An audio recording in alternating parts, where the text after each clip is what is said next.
of hate, but honestly, if he was king, I wouldn't mind. I don't agree with kings, but if he was the king, I'd love it. How can you say that you're pro-constitution and pro-monarchy in the same breath? Like I said, if it was him, I'd let him do anything he wanted to. He's going to steer America in the right direction, and I hope that we get out every single illegal immigrant. You're not answering my question. Do you think that a monarchy and a kingship like contradicts the Constitution and the checks and balances in which it offers through the three separate branches of the federal government? Sorry, could you say that again? Do you think that a monarchy and a kingship are antithetical to the values of the Constitution? Yeah, obviously, I don't want a king, but if it was up to me, he'd never stop being president. You're not answering my question. I'll repeat it for the fourth time. Do you think a monarchy and a kingship are antithetical to values of the Constitution? Yeah, you're going to leave and run away because I'm smarter than you and you're getting dunked on. Go ahead. Like I said, you're a smart guy. I'm not super educated in the whole political system, but I can tell you right now, he's the best thing that's ever happened to this country. He's going to be the best thing that's ever happened to this country ever, and you're going to hate every second of it. Name three policies Donald Trump has passed that you agree with. Yeah, I'm done. You are done. You are well done. Cooked and served. Yeah.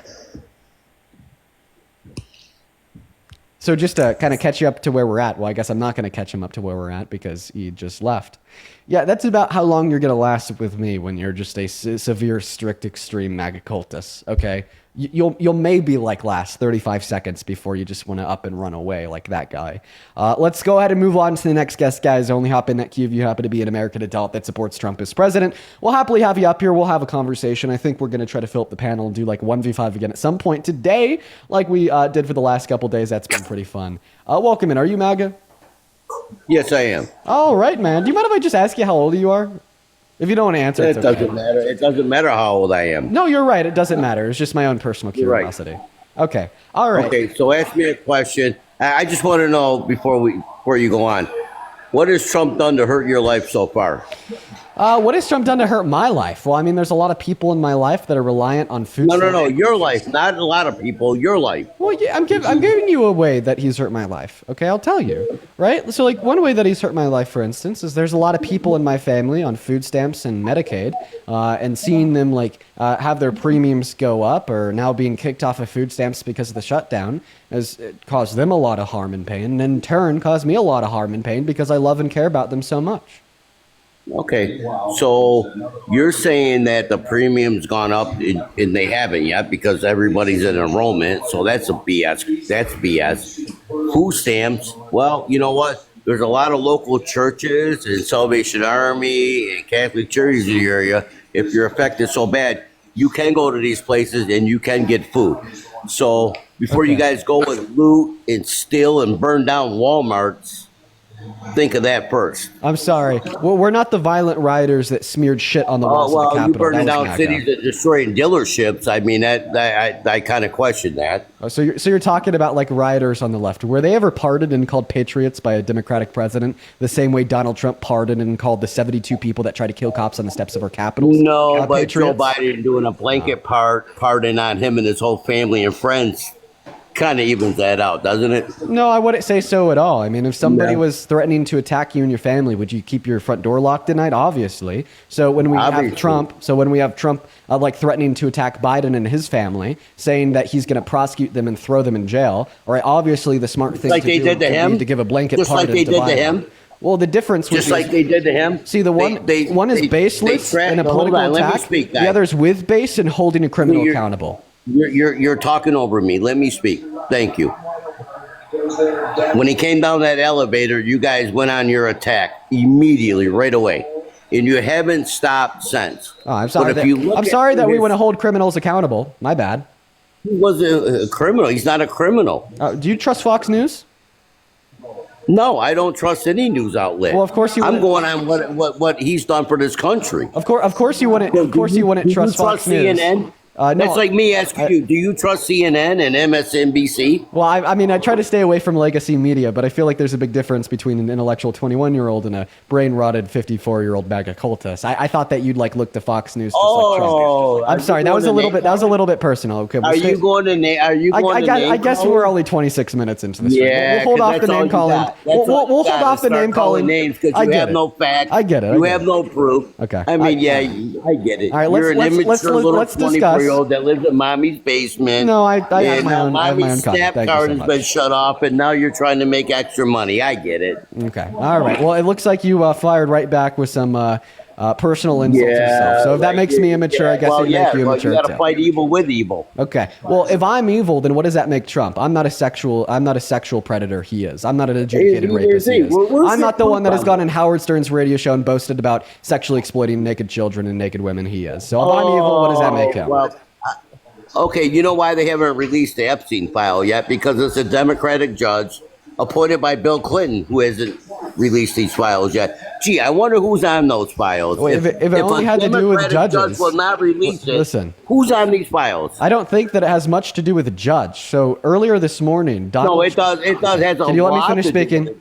Are you serious? Can you let me finish speaking? Can you let me finish? Go ahead, finish. Thank you. Go ahead. So earlier this morning, okay, Donald Trump was caught on a mic saying, right, that he has control over Mike Johnson in Congress, the Speaker of the House of Representatives. And he even specifically called Mike Johnson his quote-unquote puppet. All right? Now, Mike Johnson, for the last month, has been getting a whole lot of flack from both Democrats and Republicans for delaying the swearing in of the 7th District of Arizona's new Congresswoman, Adelita Grahova, right, who pledged to be the final vote to finalize and force the release of the full Epstein files, right? In fact, it has gotten so bad that he's now legally obstructing her swearing in, thereby giving the constituents of the 7th District of Arizona no representation, now leading to the Attorney General of the state of Arizona, which, by the way, that's a state that Trump won in the last election, to sue Congress and to sue Trump's quote-unquote puppet, self-described Mike Johnson, for delaying her swearing in, not to mention that the White House literally called it an act of hostility against their administration to vote for the release of the Epstein file. So please tell me, sir, right, some random Democratic judge the problem, or is Trump and his White House the problem? Absolutely. You had 4 years to release these files under Joe Biden. You had a Democratic appointed judge by Clinton, and none of them ever released these files. Tell me why. Well, as soon as you could respond to the very specific set of facts I brought up about Donald Trump. You're going down a rabbit hole now. So hold on. You're interrupting me. Thank you so much. As soon as you could respond to the very specific and direct set of facts that I brought up about Mike Johnson, Adelita Grahova, Trump's White House calling it an act of hostility to vote for the release of the files, and Donald Trump calling Mike Johnson his puppet, who's delaying the swearing in of Adelita Grahova, then I will happily talk to you, right, about the Epstein files not being released under Biden. I'm not going to allow you just to pivot to Sleepy Joe to try to run away from these facts, though. So make sure that you respond to those facts first. You are. You're avoiding the question by coming up with some. I asked you first. Some Democrat senator or Republican or whatever out of Arizona, when in reality, Biden had 4 years to release these files. I asked you first about it. Listen, respond and then bring up Biden. You are literally incapable of staying on topic. You cannot address and hold Trump accountable for his wrongdoings. Every time I point something out bad that his White House has done, then all of a sudden it's but Biden. It's super embarrassing for you. No, it's not embarrassing. It's embarrassing that you have to dodge the question by bringing up. I'm not dodging a question. I asked you first about this. You brought up the Democratic judge, and I was like, are we sure the issue is the Democratic judge with all of these facts about the Trump administration and their visceral and obviously intentional attempt to prevent the release of the files? And then in response to that, you were like, but Biden. Okay, so just once again, I didn't dodge the judge. I just simply said, are we sure a singular judge is the problem when we now consider all of these facts about the attitudes of the Trump White House towards the release of the files in Congress? The judge has the authority to release these files. The judge and judge only. It has nothing to do with some lady in Arizona. The judge, in matter of fact, has the right to release these files. So why isn't he releasing these files? Okay. He is the voice You know of what? America. Listen. How about this? Listen, no, I know the judge. You're dodging Okay. that now. You're Okay, no, dodging I'll respond head on. I know the judge that you're talking about, and I know the contents that you're talking about. So I'm just going to go ahead and take the fuel off the fire. What you're talking about is the fact that Donald Trump went to Pam Bondi, and he was like, "Hey, man, get like these very particular files released from specifically." What's his name? Epstein's like day in court, Epstein's trial, and only release the pertinent parts of the jury discussion surrounding Epstein's day in court. And then a judge was like, I can't do that. It'd break the law. You know what? Just to take the fuel out of the fire, fuck that judge for not releasing those files. I'm going to say that judge is concealing transparency from the American people by withholding these files. Now, can you hold that same energy towards Trump's White House for calling it an act of hostility to conceal those files, to vote for the release of those files in Congress, thereby also advocating for the concealment of those files, just like that judge? No, because they'll never release those files because okay. Yeah. Wait. So then you have no right to criticize the judge if you won't criticize Trump's White House. Since under your view, they're doing the same thing. It'd be embarrassing. Because you have no right. Listen to what I'm saying here. You have no right to criticize that judge, right? When you can't criticize the Trump White House, when under your view, that judge and the Trump White House are doing the same thing. Oh, no. Because they're doing the same thing. They're advocating for the files to be concealed and hidden from the American people. I want those files released because it's going to show Trump is not on that list. It's going to show your boy Bill Clinton there with Secret Service years ago. And that's proven fact. That was leaked information. So Sleepy Joe had 4 years. Kamala. I mean, you guys would have released these files to damn Donald Trump. You are talking baseless, inaccurate information right now. Let's slow it down a little bit. Okay? Let's not slow down. Yes. Can I speak without interruption? Listen, go ahead. So you're mad at that judge because you feel like... No, I'm not. You criticize that judge because you feel... No, I do not. What? I thought that you said you want the files released, and you said that this judge wasn't releasing them. By law, he does not have to. So why would I be mad at him? He's following the law. So even though he's a Bill Clinton appointed judge. So you fault this judge, right? Because that No, judge, I didn't say that. I said this judge will not release the files. I didn't say bad or good. Do you hold negative feelings towards that judge? The law. Okay, are you following me? Do you hold any negative feelings towards that judge for not releasing the files? No, I do not. He's doing his job. Okay, then why are we talking about that judge?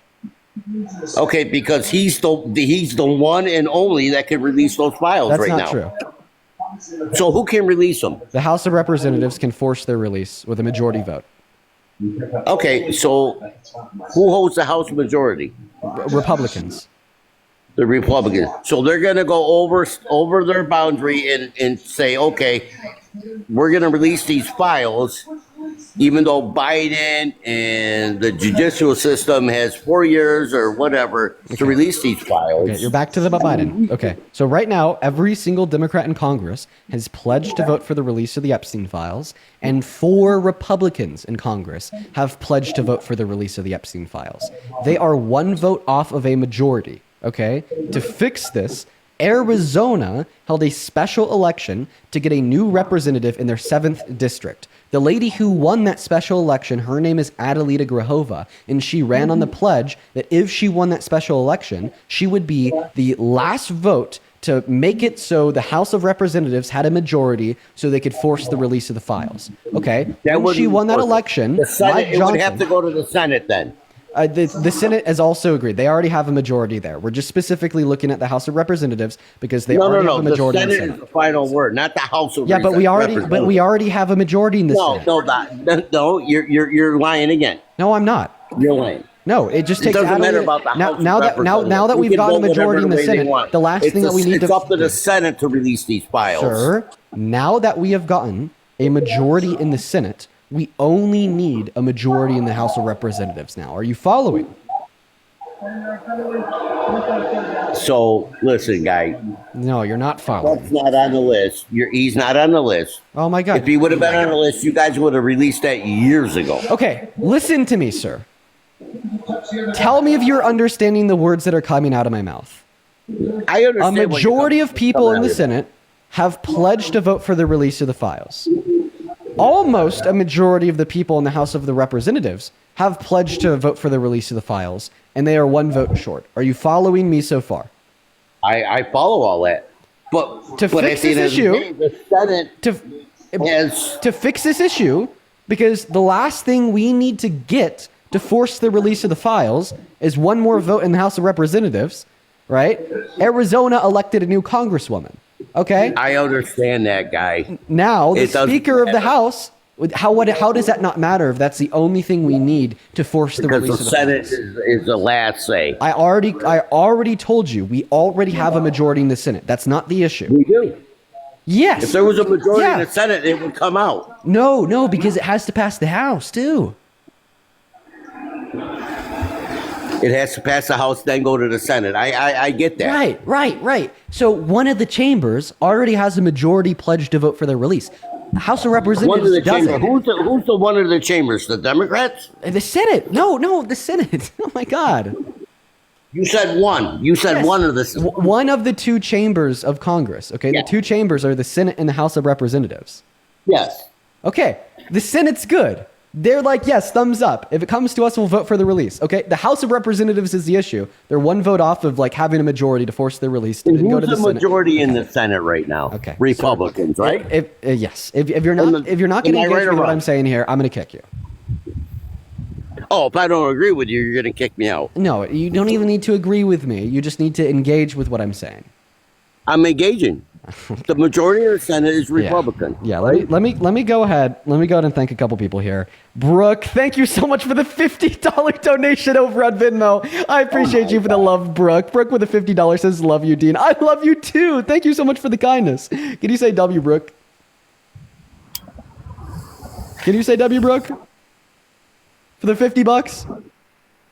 No, let's get 500 Brooke W's down below in that comment section, as well as Victoria and Maze and Raylene. Thank you all three for the $5 over on Venmo. Thank you so much. And then Michaela with a 5 says, "I'm MAGA and would love to debate you. I'm in the queue at KK." Michaela, stay in the queue. I'll have you up next. Thank you so much. I'll happily have you up. Thank you so much. But show some love to Brooke for the 50, as well as show some love to Lauren for the $10 on PayPal, who says, "Fuck Steve or fuck Phil." Fuck them both. Appreciate you for the $10, Lauren. And then Adam, thank you so much for the 6, saying, "Hey, Dean, always enjoy the lives, and I really love that shirt." I'd love to know where you got it from. I got it from my girlfriend's closet. Appreciate you for that love. As well as Matthew, thank you so much for the $10 on PayPal, who says, "Day 5 of donating to your stream. Love you, Dean. Fuck Steve and fuck Phil." Appreciate you for that love, Matthew. And then Darius, thank you so much for the $10 on PayPal. Show some love to Darius down below. Thank you so much. And then holy shit, Anne, thank you so much for the $309 donation over on PayPal. Anne with a $309 donation says, "This is to reimburse you for your car's impoundment." Oh my God, dude. And holy fuck. First of all, we were talking about that days ago. That's crazy that you still remember that. And second of all, thank you so much for your kindness. Like, holy shit. That is like preposterous. That is so incredibly kind of you. I want to see nothing but W-ands, goddamn ands, down below in that comment section right now. Ann. Thank you. What's that? Yes, Ann. Thank you for the $309. Yo, for real. Yeah, good boy. That's a lot of money. That's a lot of money. It's a shit ton of money. That is. Wow. Jesus Christ. That's a shit ton of money. Dude. So when the people are lighted up at the food banks, Ann should have helped with the $309. How do you know that Ann doesn't donate some of her income to food banks? I don't know that. I'm just saying that $309 could have went to a food bank. Exactly. And your vote could have went to somebody that's not an adjudicated rapist. You're not one to talk. Oh, wow. Yeah. I have 3 more people to thank. I'll keep it short. Jar, thank you so much for the 20. You're a dipshit. Later. Oh, you're getting mad. Take the L, buddy. I'm not. Bye. Do you need help leaving? Do you need me to help bye. you? Do you need me to help you leave? You could say it. No, bye. Okay, bye. Do you need me to kick you? Like if you don't know how to leave? Okay, he figured it out. We're going to move on to the next Trump supporter. Go ahead and hop inside of that queue if you support Trump. Show some love to Ann down below. Show some love to Ann. Holy crap. We're going to go to get that next guest loaded up into the live right now. We are already starting the stream with quite the crazy lineup of guests. I really hope that today doesn't get too fucking crazy. We got that next guest, Hunter, loading into the stream right now. What is up, Hunter? Do you support Trump? I'm moderate. You're moderate? How old are you?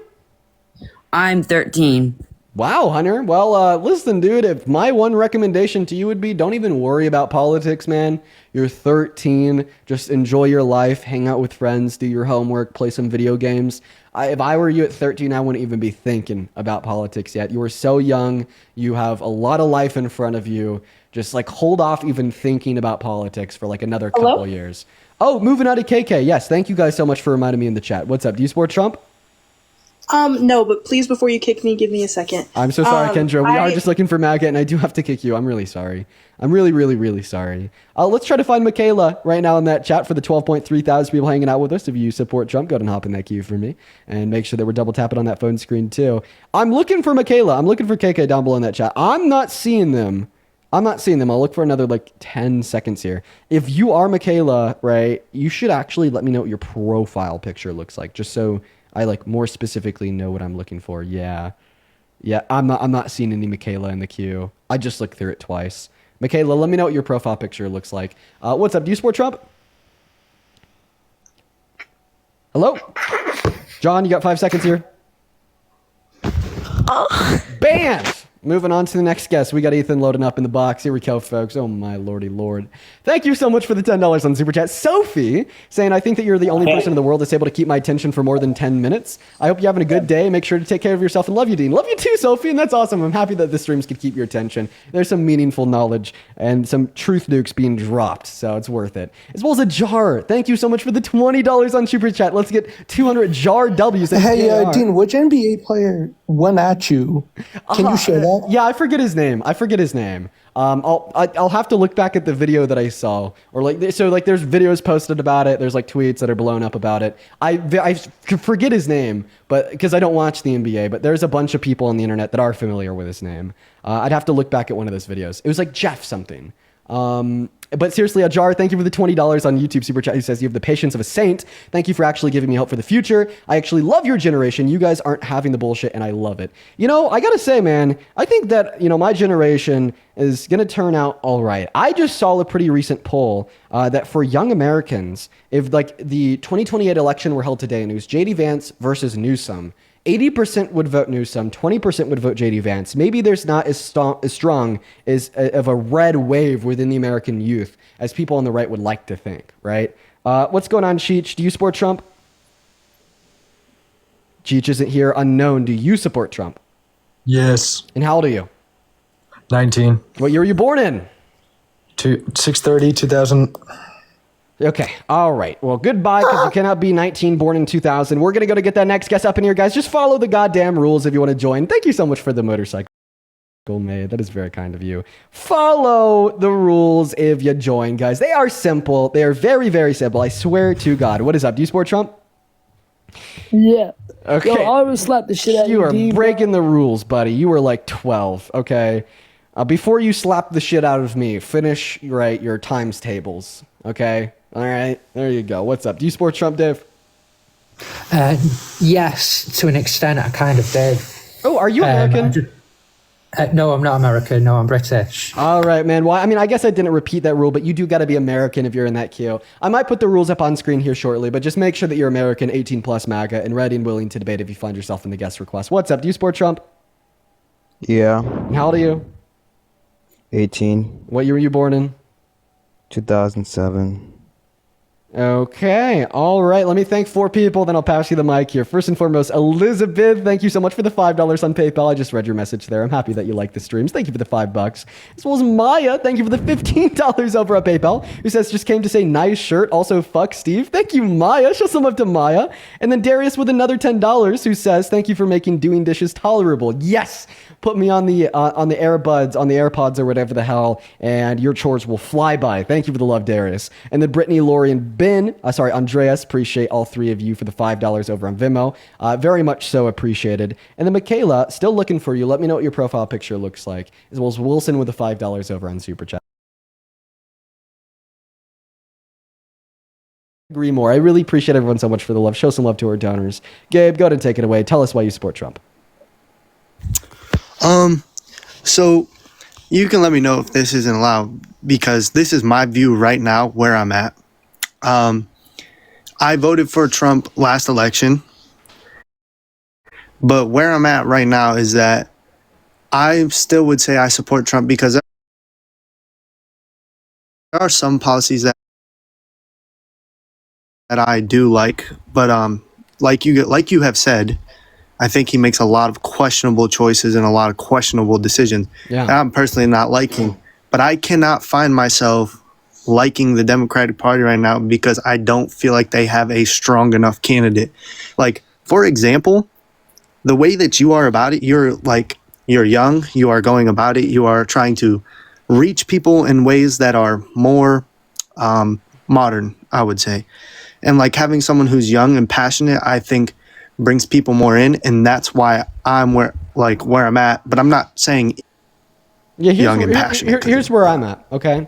So I actually agree. The Democrat Party has a problem with endorsing strong candidates. I mean, like the strongest Democratic candidate I've seen in a long time is Zohran Mamdani out in NYC. He won the Democratic primary, and we're still seeing state legislators that are Democratic, and then legislators inside of our Congress that are Democratic that will literally not endorse him, even though he won the Democratic primary. All right, a lot of issues with the DNC and their terrible, terrible, terrible view of like candidates and who they should endorse and who they shouldn't. Okay, I could critique that, but matter of fact, if you can support Trump, okay, then any Democrat in Congress is strong enough. If you can support Trump, then any Democrat that may want to run for president is strong enough. All right. And then also just here real quick, what year were you born in? 2005. Okay, go ahead. But I mean, let me just clarify here, right? Knowing everything that you do now, if you were teleported back to last November, who'd you vote for?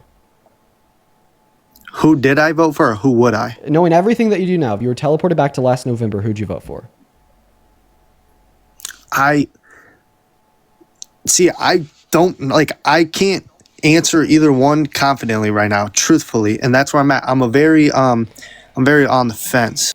All right, sorry, Gabe. I do have to kick you. I wish that we could continue having that conversation, but somebody did bring it to my attention that you are still in high school, so I don't think that you could be 20 years old. And then you had like posts from like, you know, high school and whatnot. Unfortunately, I'm going to have to kick you. Let's go to move on to that next Trump supporter. My apologies, man. I did look at his profile. Listen, if he's not actually in high school, my apologies, Gabe. You know, just want to play it safe. And it looked like from that it was a high school photo. Hey, what's up? Do you support Trump? Okay. Well, everybody in the chat was spamming he's in high school. I checked his page. I was inclined to agree. Now everybody in the chat is spamming he's in college. All right. Well, we'll leave it up to a coin toss. I mean, will of the people, if you guys think he's in college, then Gabe, feel free to hop back in that queue. Like, if your answer to that last question was you would still vote for Trump if you were teleported back to November, knowing everything that you know now. Okay? I'll leave it up to the will of the people. The people think you're in college. So be it. Let's go to move on to the next guest, can guys. you hear me? Sure can. Do you support Trump? You froze up. Hey, can you hear me now? Yeah, I can. Do you support Trump? I do. Oh, Jesus. How old are you? Just curious. I'm 46. 46. Do you consider yourself to be a pro-America patriot? Yeah. I'm going to ask you the same question I asked the first guest of the day. Do pro-American patriots care about core American values like law, order, and respect to the Constitution? I do. So if we had somebody run for president that was lawless, disorderly, and didn't respect the Constitution, wanted to infringe on it, would you ever support them? Well, it depends what it is. I'd actually called because you'd mentioned Planned Parenthood. I was wanting to talk about that with you. Do you support Planned Parenthood? Yeah, for the most part. There's a lot that Planned Parenthood does that's just objectively and quantifiably good for this world. Okay, and a few minutes ago you said that you were going to take that person's dollar, multiply it by 100, and give it to Planned Parenthood, correct? Yeah, there's a lot of things that Planned Parenthood does today that are good. Are you going to bring up Margaret Sanger? I am. Yeah, I am. I'm familiar. So you're gonna say the typical argument. Margaret Sanger, the founder of Planned Parenthood, was a raging racist, which I'm pretty sure is true. She actually died before any and all abortions were legal in this country. And when I'm saying that Planned Parenthood is good today, I'm not saying that its roots were good, but I am saying what it does today is good. Just objectively, I mean, they provide medical health care for moms, not just through abortion, but also birth control and other parental needs. And I think that they generate positive outcomes in society at large. So, and so you're aware of what theory Margaret Sanger had with Planned Parenthood. Well, I'm not sure if it was like with Planned Parenthood, but she supported eugenics, right?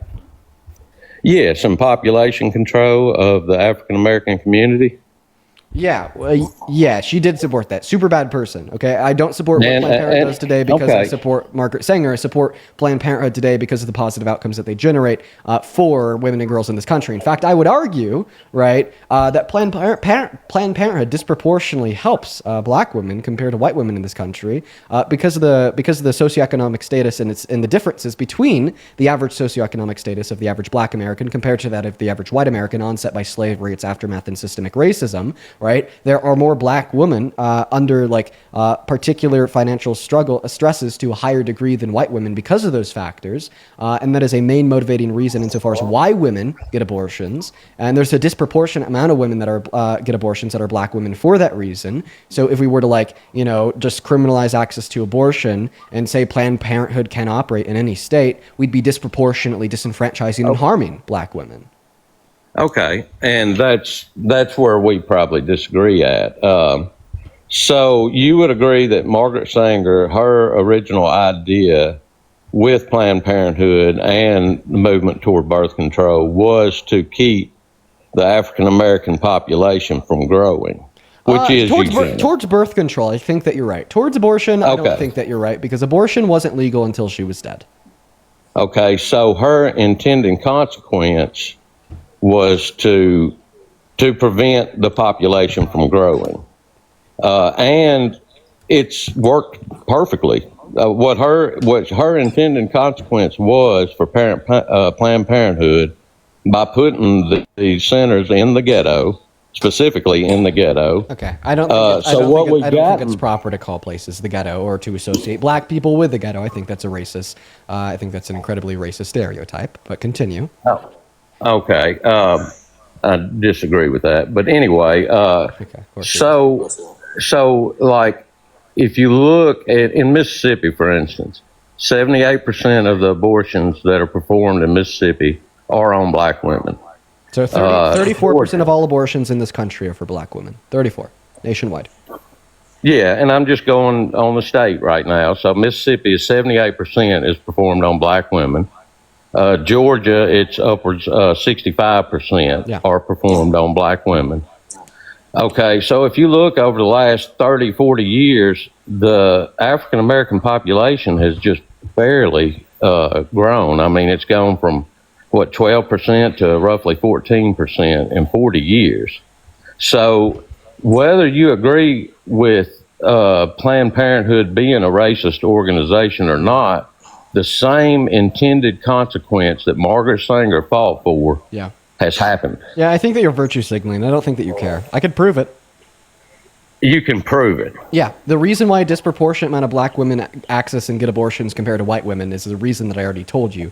And it is the fact that they struggle from financial instability to a higher degree than white women because of systemic racism, slavery, and its aftermath, leading to a lack of generational wealth, leading to lower socioeconomic standards because of less opportunity, more stigmatization within particular work fields, and a lower per student funding on average for the average black student in school in America compared to the average white student in school in America. Not to mention the over-policings of disproportionately black neighborhoods, so on and so forth. Okay, it leads to more financial stability amongst black women when compared to white women. And financial instability is the main reason why women access abortion. But two and two together, all of a sudden, you will come to the conclusion that a disproportionate amount of black women access abortion compared to white women because they experience financial instability to a higher extent. So are you saying that you would support, reparations specifically for black women to focus and hone in on this fact that they're more likely to experience financial instability, to fix that fact, so then there's not a disproportionate amount of black women accessing abortion, and we could end, right, this decades-old machine of racism killing black children, in your mind? Well, hold on before you pivot on me. Let's not a finish pivot. the I just want to conversation. see. I just want to make sure that you're proactively supporting solutions to the problems that you're creating in your head. And we'll discuss that. We'll discuss your pivot in just a second. It doesn't sound like you do, right? You just want to call it racist to stigmatize women's health care, so then you could try to make the women feel bad, right? Blame the fact that a disproportionate amount of black women access abortion because of financial instability onset by systemic racism when compared to white women on the black women, and then make them feel like they're doing something racist compared to pointing out the racist systems that are in place that cause this issue to exist to begin with. So you're not really for civil discourse on the matter? You're not going to let me speak? I'm for civil discourse on the matter, but I'm also for passionate discourse on the matter. And I'm, sir, very passionate about this topic. And I am too. I think that if you go through history of Planned Parenthood and look at what Margaret Sanger was trying to do, it's been accomplished.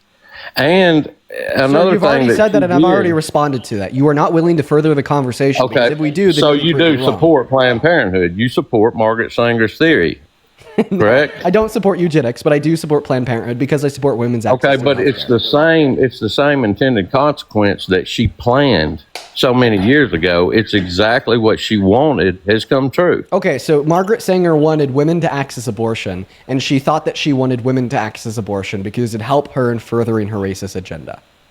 It's population control that has worked. The black population has barely increased So how about in this? 40 years. So how about this? I don't want to further racist agendas, but I do want to further women's rights and access to health care. And if you're saying that this is a racist agenda in the context of abortion because a disproportionate amount of black women access it, well, then let's fix the reason why that's the case and eliminate the inequities that have resulted in black women experiencing financial instability to a higher degree than white women, causing them to get more abortions. Can we agree on that?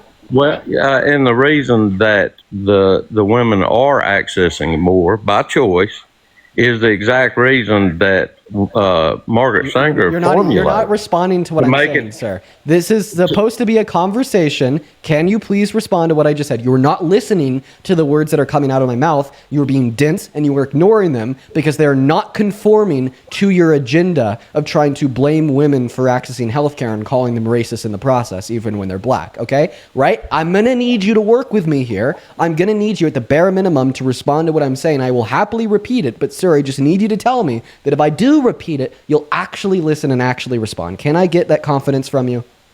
Yeah, go ahead. Ask the question. I don't want to further racist agendas, but I do want to advance women's rights and access to healthcare, including abortion. So if you're telling me that in furthering access to abortion, access to healthcare on behalf of women, that is furthering a racist agenda since a disproportionate amount of women that access abortion are black, and we could identify the reason why that's the case is because of the higher levels of financial instability experienced among black Americans compared to white Americans, let's focus on what is causing that disproportionate level of financial instability, like systemic racism, slavery and its aftermath, a lack of generational wealth, over-policing of black neighborhoods, stigmatization in the workforce, a lack of opportunity, and lower per capita student funding if they're black compared to white in schools. And let's try to fix that compared to just banning women's access to abortion. So instead of, like, from your perspective, furthering a racist agenda in the process of furthering women's rights, we could actually dismantle that racist agenda and still further women's rights. Yeah, and I can agree with that to an extent. I can say this, okay, I graduated in 97. I went to a predominantly black school. In fact, it was probably 70% black to 30% white. In the South, we all grew up together. There was very, very little racism. I mean, we all grew up together. And yeah, very little racism in the South in the 90s. I don't believe you, but go ahead. Okay, and that's your prerogative if you don't want to believe me. But I'm telling you, I mean, I grew up in the South with plenty of black people that I went to school with, and no, there wasn't a lot of racism. We all got along quite well, to be honest, and still do. But the thing is So there is a lot of people in my class who went on, a lot of black women and black men who went on to do way better than a lot of the people in our class. Yeah. The color. So you said that there wasn't a lot. You said that there wasn't a lot of racism in the 80s or 90s in the South. So in the 80s, right, the KKK publicly lynched a black man in mob style. Okay, I'm talking about the specific school I went to. Nobody was lynched. Everybody got along. Just ignore like the literal public lynching done by the KKK. No, I'm not necessarily ignoring that. I'm just telling you my personal experience. Right, the fire, the cross, and everything. So tell me this: why was there some black people that went on to do way better than the white people in our class? I mean, what you're saying is inherently racist by saying that they can't do that. So I think that you're strawmanning my position. My position was that there is particular systemic limiters in which would lead to less opportunity for the average black individual compared to that of the average white individual, not no opportunity for any black individual and only opportunity for white individuals. And B, you are shifting the goalpost because instead of responding to my position to debunk your very terrible argument that's pro-banning abortion, you are instead now just asking me to help explain racism to you, which I'm happy to do, but I'm not happy to do that when it is being used as a pivot. Well, no, I'm just hearing that you're saying that they're so held back when I know very successful people who would argue with you and say, no, we haven't been held back at all. So then why do you think the average socioeconomic standard is higher for a white American compared to that of a black American? What's the cause of that? I think a lot of it's population. No, that's per capita. Okay, and I would say that there's a certain amount of disadvantage. To the black community. Okay, so now you're thank you so much. Do you want to explain to me why 86% of the exonerations in the criminal justice system are for black Americans who only account for 14% of the population? I'm not educated. Because you'd have to say, well, that's systemic racism. Do you want to explain to me why only 5% of Fortune 500 company CEOs are black, meanwhile they account for 15% of the population at large? Oh, well, because you'd have to invoke like systemic racism there too. See, these are the facts that prove systemic racism, and you can't engage with them if you deny systemic racism. I'm sorry. So to circle back, your answer is to send them to Planned Parenthood and have them abort their kids so that their population can't grow anymore. Well, I mean, actually, the reason why I think women should be able to access abortion has nothing to do with race and all to do with advancing women's rights. Because I believe that a woman would be enacting upon her basic human right of bodily autonomy and killing the fetus and getting an abortion. And I also find the fetus to be a morally invaluable life form.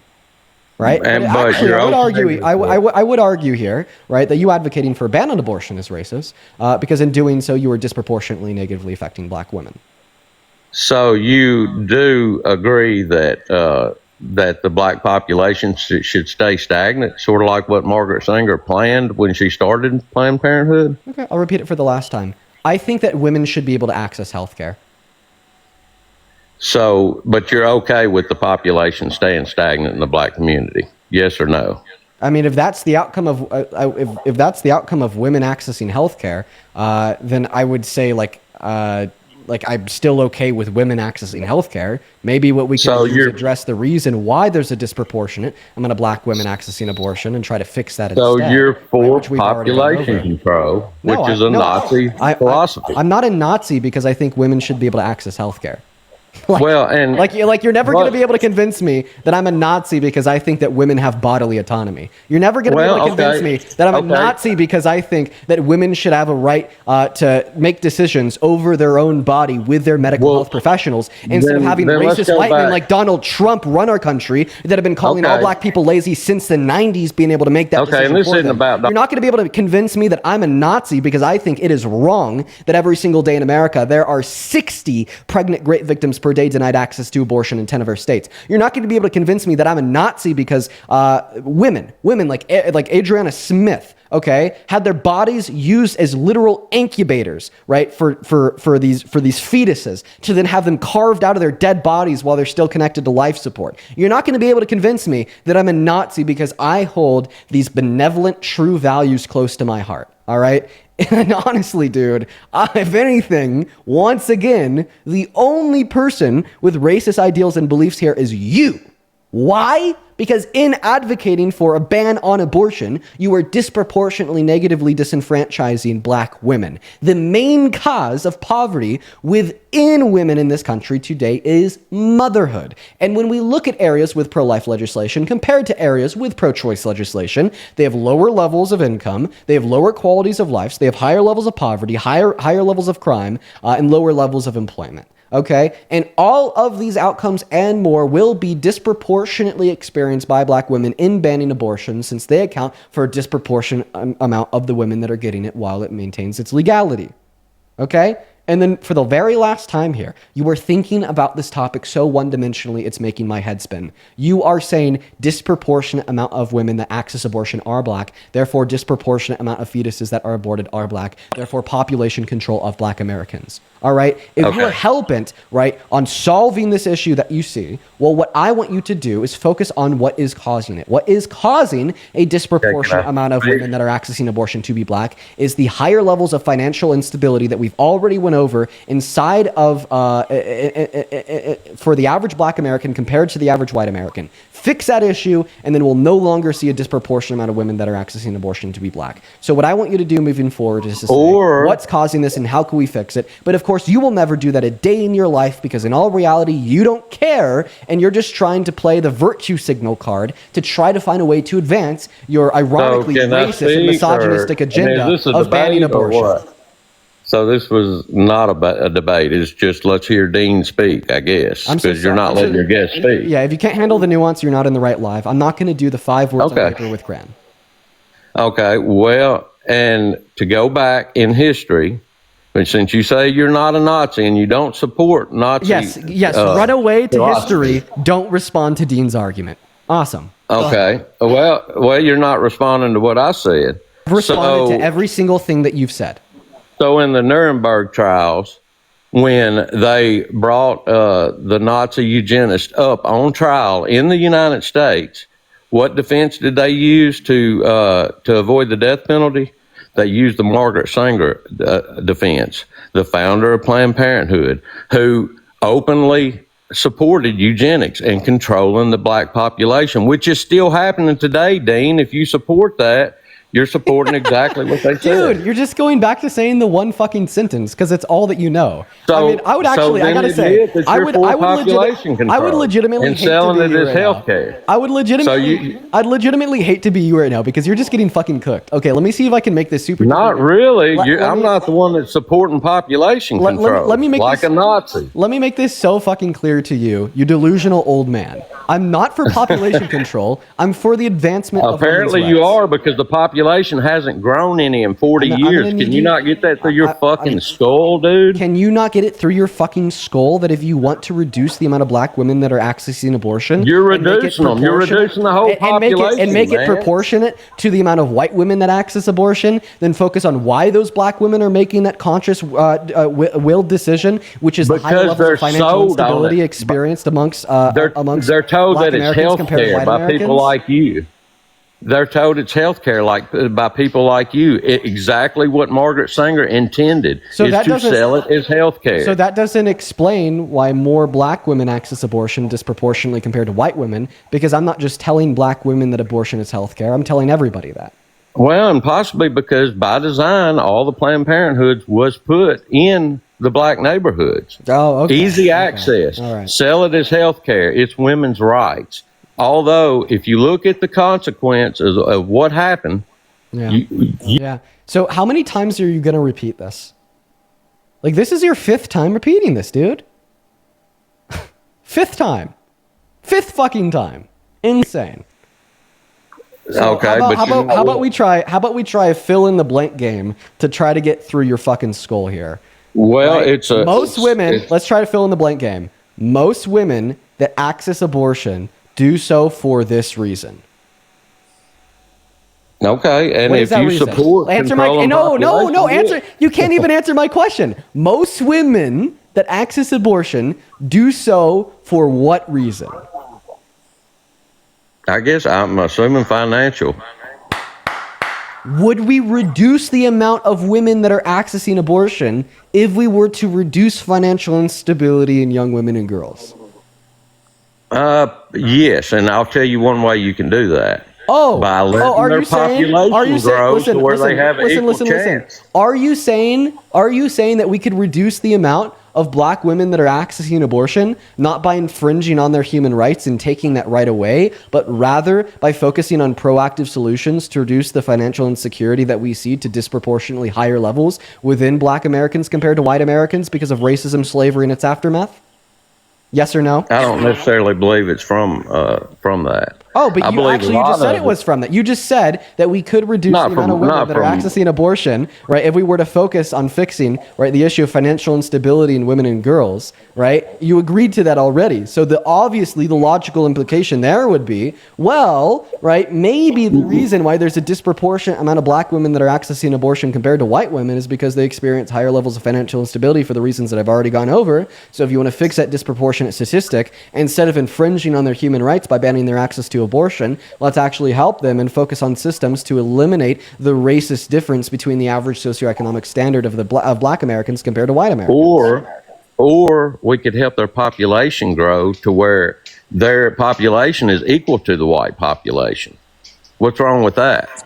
I mean, you would rather keep it the same, obviously. Wouldn't it like reducing the amount of black women that want to get abortions because of racist financial instability and the differences compared to that of the average white American be like increasing the black population in this country? He can't answer that. He can't answer that. Welcome in, Santana. He got absolutely fucking gagged right there. He can't answer that goddamn question. Go ahead.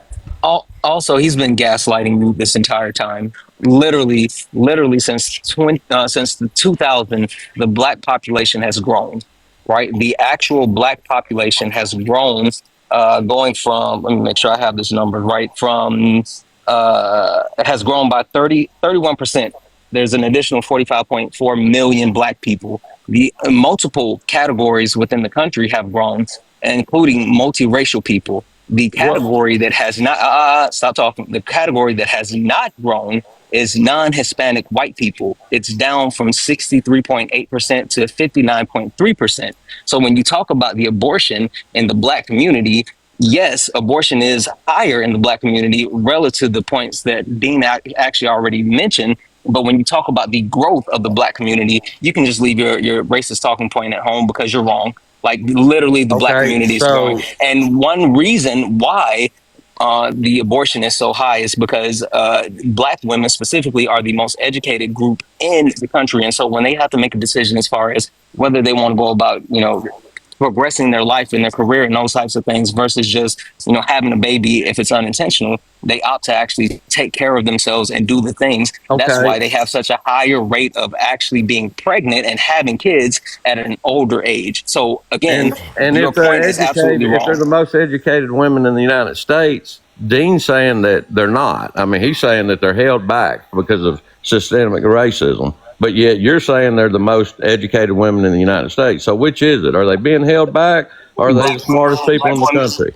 It's both. It's both. While black women are the most educated group in the country, they're also, under this Trump administration, the group that has been impacted the most by the spike in unemployment. Like disproportionately, black women have been targeted for unemployment. So it's both. Yeah. And if anything, this should just prove racism more to you, because it's crazy that it's both. The average socioeconomic standing of a black American is lower than that to the average white American. And what policy did Trump one moment, and at that same time, black women are still the most educated demographic in this country. It makes it even worse. And now, before we move on and shift the goalposts here, I actually want you to respond to Santana's comments about how the black population in America has been growing, but yet the white population in America has actually been disproportionately slimming. So now are you going to flip the argument? It's no longer racist to black women, but it's actually racist to white women? Is that from my research? Well, from my research, the black population was roughly 13%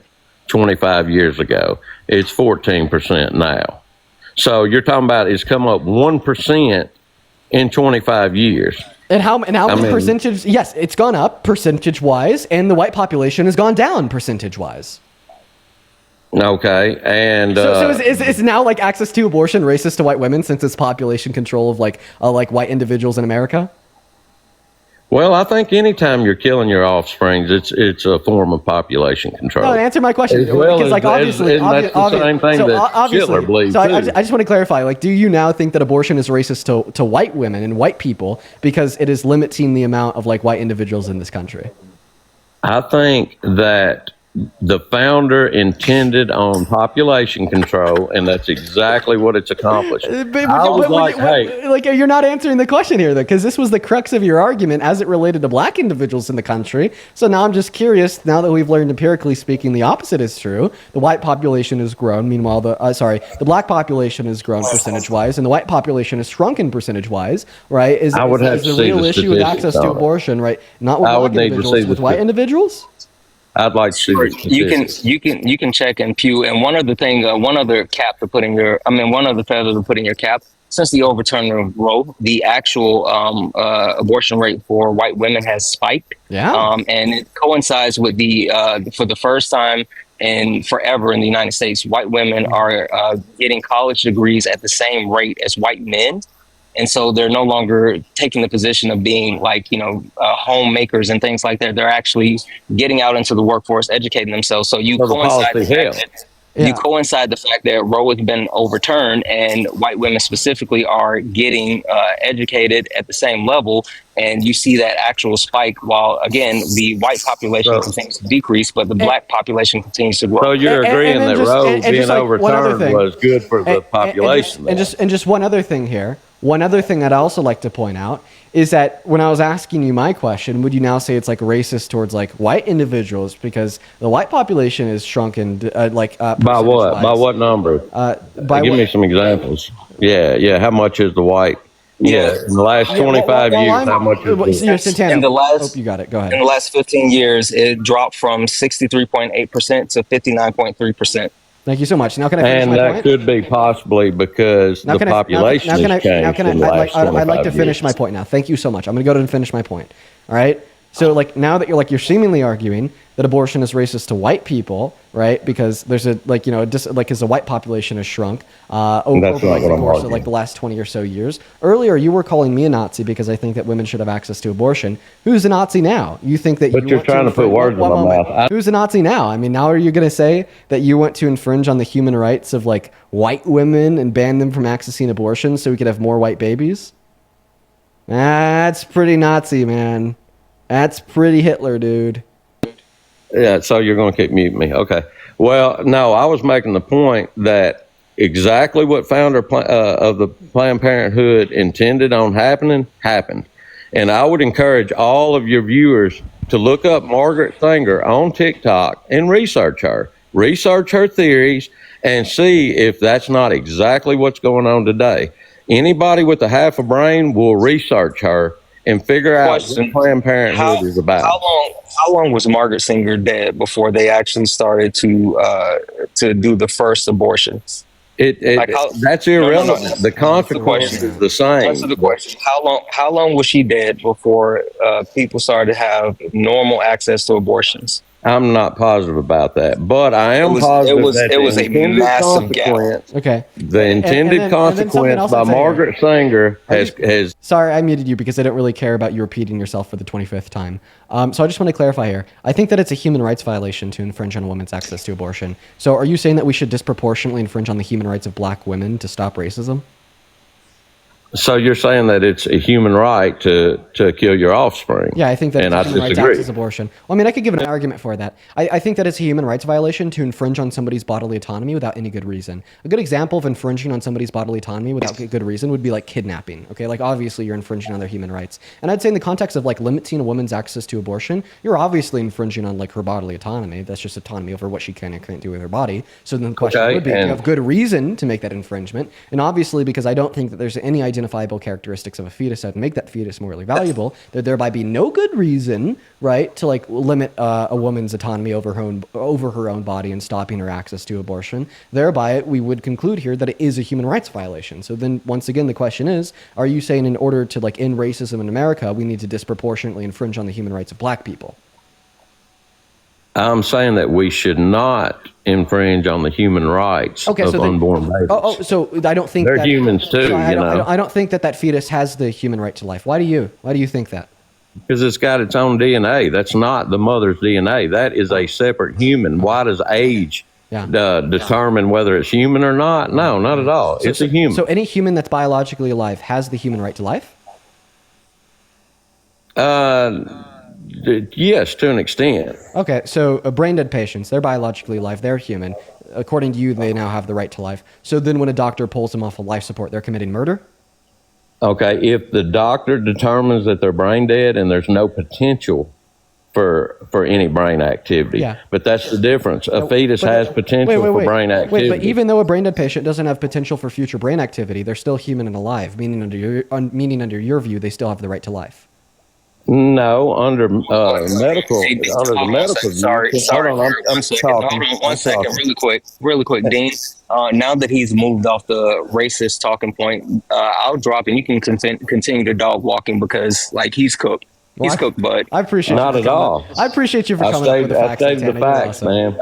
Absolutely, I'll see you. Yeah, you take care, man. So do you want to respond to that? Brain dead patients, they're biologically alive. That's a fact. And they're human. According to you, they have a right to life. No, medically, a medical doctor will tell you if there's no brain activity and no potential for brain activity, they're dead. Yeah, they would be so they're medically dead. That's what most medical technicians will tell you. So they're medically dead the moment they're brain dead because there's just like no utility in saying that they're medically alive. Potential. However, they're still biologically alive. They're not biologically dead. Medical death and biological death aren't identical. Okay, but if the brain activity is dead, the soul, the human is dead. Okay, no. But so biologically speaking, that's not true. Because like I already said, medical death and biological death are two separate things. The reason why they rule medical death at like brain death is because there's no utility in treating them as if they were alive. And in fact, there's more utility in treating them as if they were dead, like prepping for like pulling the plug, prepping for like organ transfer, preparing for the funeral, so on and so forth. That's why we consider brain dead patients to be medically dead. Okay, but once again, it only has to do with the utility of that declaration and nothing to do with if they're biologically alive or not. So biological death for the billionth time is completely separate and non-identical to medical death. And a brain dead patient, although they are medically considered dead, right, they're still biologically alive. So in fact, they are still biologically alive human beings. So in accordance with your position, they would have the human right to life, meaning that when you pull the plug on them, it's murder. And I know what you're about to say. Well, but the difference is they don't have any future potential. And a fetus does have future potential. You're right, sir. That is a difference. But that is an irrelevant difference to your position. No, it's not irrelevant. It is not irrelevant at all. Listen to what I have to say here. That is an irrelevant difference. And the reason that is an irrelevant difference is because you did not say the fetus has a right to life because of its future. You said the fetus has a right to life because it's biologically alive and human now. Okay, and if it has potential to live, it's got potential to life, which means that we shouldn't kill it. It should have human rights like the rest of us. Oh, okay, so now you're shifting your perspective from all humans that are biologically alive to possessing the human right to life to just saying that merely humans with a future possess the right to life, right? No, that's not what I'm saying. Oh, well then everyone's confused and you're making no sense. Okay, and I'm saying that if human life inside the womb, that baby's got its own DNA. That is a separate human from the mother. All right, so does a brain dead patient. It don't share the same. What's that? So does a brain dead patient. All of a sudden, we're not looking at a difference. Okay, but the brain dead patient has no future because it's the brain dead is completely brain dead. Right, you're right. The brain dead patient doesn't have a future. But I thought that you just told me the reason why the fetus has a right to life isn't because of the fetus's future, but is rather because the fetus is a biologically alive human. It's both. Oh, so it does have to do the future. So when I asked you if that fetus has the right to life because it's a human with a future, and you said no, you meant to say yes, and you're just confused. Maybe so. Maybe that's what it is. Oh, okay. All right. So what is in the future of that fetus that gives it the right to life now? Life. Life, like experiences, subjective experience, conscious experiences? Okay, well, let me ask you this. Let's go to the old... I guess we'll pivot, whatever. The old status quo. I'm following you. I'm following you. Same subject, same status quo.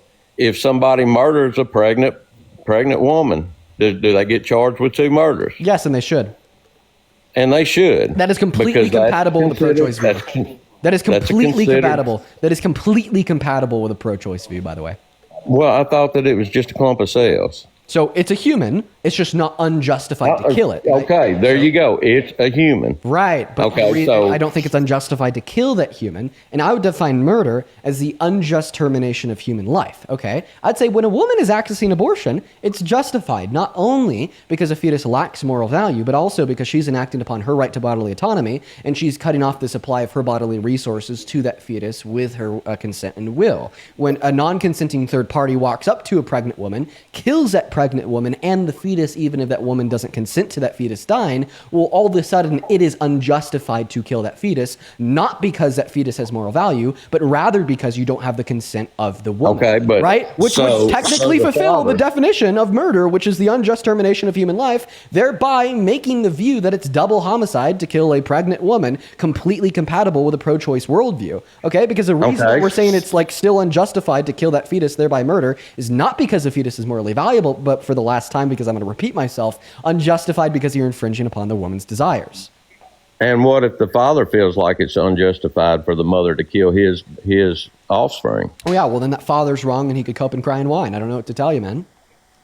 Well, why? It's his body too. He's going to pay child support for 18 years if she decides to have it and he don't want it. Wait, I thought that you said the fetus is unique and separate from the body of the woman. Now you're saying it's not unique nor separate from the body of the man? I didn't say that at all. No, it's still a life and it's still separate. But it's Wait, which one is it? Is it separate or is it part of their body? It's separate. Okay, all right. So if it's not a part of their body. Okay, so then why did you say it was a part of his body? Because he's going to work for 18 years to make sure that that child's taken care of. Okay, so without choice, that's by law. If I was a part of my dad's body when I was a fetus, am I still a part of my dad's body today? I didn't say you were a part of your dad or your mom's yes, you body. Did. You said, quote unquote, his body too. No, I said it's his body that's going to be working. So the dad shouldn't have a choice. The dad should have a choice in if the woman aborts a fetus or not. No. Okay, should he have a choice whether he pays child support or not? No, he shouldn't. Oh, okay. So the mom should have a choice, but dad shouldn't. Yeah, the woman should have a choice to abort, and the man shouldn't have a choice to care for his offspring and his child, given the fact that his offspring and his child is brought into the world around us. And I mean, so if you think that this is yourself. if you think that this is contradictory, then you don't actually care about children. And the reason why I'd say that is because a father or a mother paying child support to care after their valuable born kid has nothing to do with the other parent and is all to do for caring about the quality of life for that morally significant child. Okay, right? Now, if the mother doesn't feel like paying for it, she can kill it. But if the father doesn't feel like paying for it, the state makes him pay for it anyway. Yeah, so if the fetus dies before it's morally significant, you're contradicting yourself. Well, I mean, sure. It seems like a contradiction if you only let me say one word. No, it is a contradiction. Well, it's not a contradiction. I'll happily explain you why as soon as you let me speak. Do I? I mean, it's not a contradiction. I can tell you how as soon as you let me speak, and you seem to be having an issue with that. Yeah, go ahead. Right. No, it's absolutely hilarious. I hear this all the time from the right, where they try to like reduce everything down to one dimension and yes or no's, so then they can make something that is not contradictory by ignoring the nuance. It's just a terrible perversion of reason and fact and logic, and we see it all the time. So I'll try to explain this to you, but you're just going to have to sit down, shut up, and not interrupt me so we could explore the nuance together. All right? So before like 20 through 24 weeks, the fetus doesn't possess subjective experiences nor consciousness, meaning that I don't think it's a morally significant life form. And because that fetus is domiciled in the woman's uterus and reliant on her bodily resources to live, that woman has a special right to terminate the life of that fetus by evicting it from her uterus and revoking consent from said domicile and revoking consent from said bodily resources. Now, this right is special to the woman because it's in her body and it is not in the body of the man. And this alternate version of reality where like conception and pregnancy was not unique to the woman, but rather mutually shared by the man and woman, then the man and woman would have that right, as it is both of their bodies. But in this reality, shit's unfair, right? It is only growing in the body of the woman and not growing in the body of the man. So therefore, before 20 to 24 weeks, right, in my mind, a woman is doing absolutely nothing wrong by accessing elective lethal abortion. Now, after that point, that child is morally significant, and there is a duty of care and a parental obligation that would fall on both the mother and the father. After that point, if that child is born and brought into this world, right, the mother has that duty of care, and so does the father. Meaning that there's absolutely nothing contradictory of saying before that duty of care exists, before that child is morally significant, a woman is doing nothing wrong by accessing abortion. Yet after that child's morally significant, after that duty of care exists, then the father absolutely does have an obligation to look after his child, rather it's raising that child or paying or like paying money to the mother if he decides to up and leave. So he shouldn't have the choice to up and leave and not take care of the kid. Right, because that duty of care exists for both parents the moment that child is morally significant. Yes. Okay, yeah, I disagree with that, but that's a good point. I mean, it's a fair point. Wait, you don't think that a duty of care would exist for both parents to care for their child the moment? Well, I think it takes both parents to make the. I think it takes both parents to make the choice. Therefore, should be both, or to make the child. So therefore, it should be both parents' choice on whether to have the child or not. Yeah. How many people did it take to build the car you drive every day? I have no clue. Right, maybe like a couple hundred to assemble it, paint it, configure it, so on and so forth. Yeah, maybe. So would you say that every single one of like those couple hundred people that were involved in the production of your vehicle have a say over your vehicle today?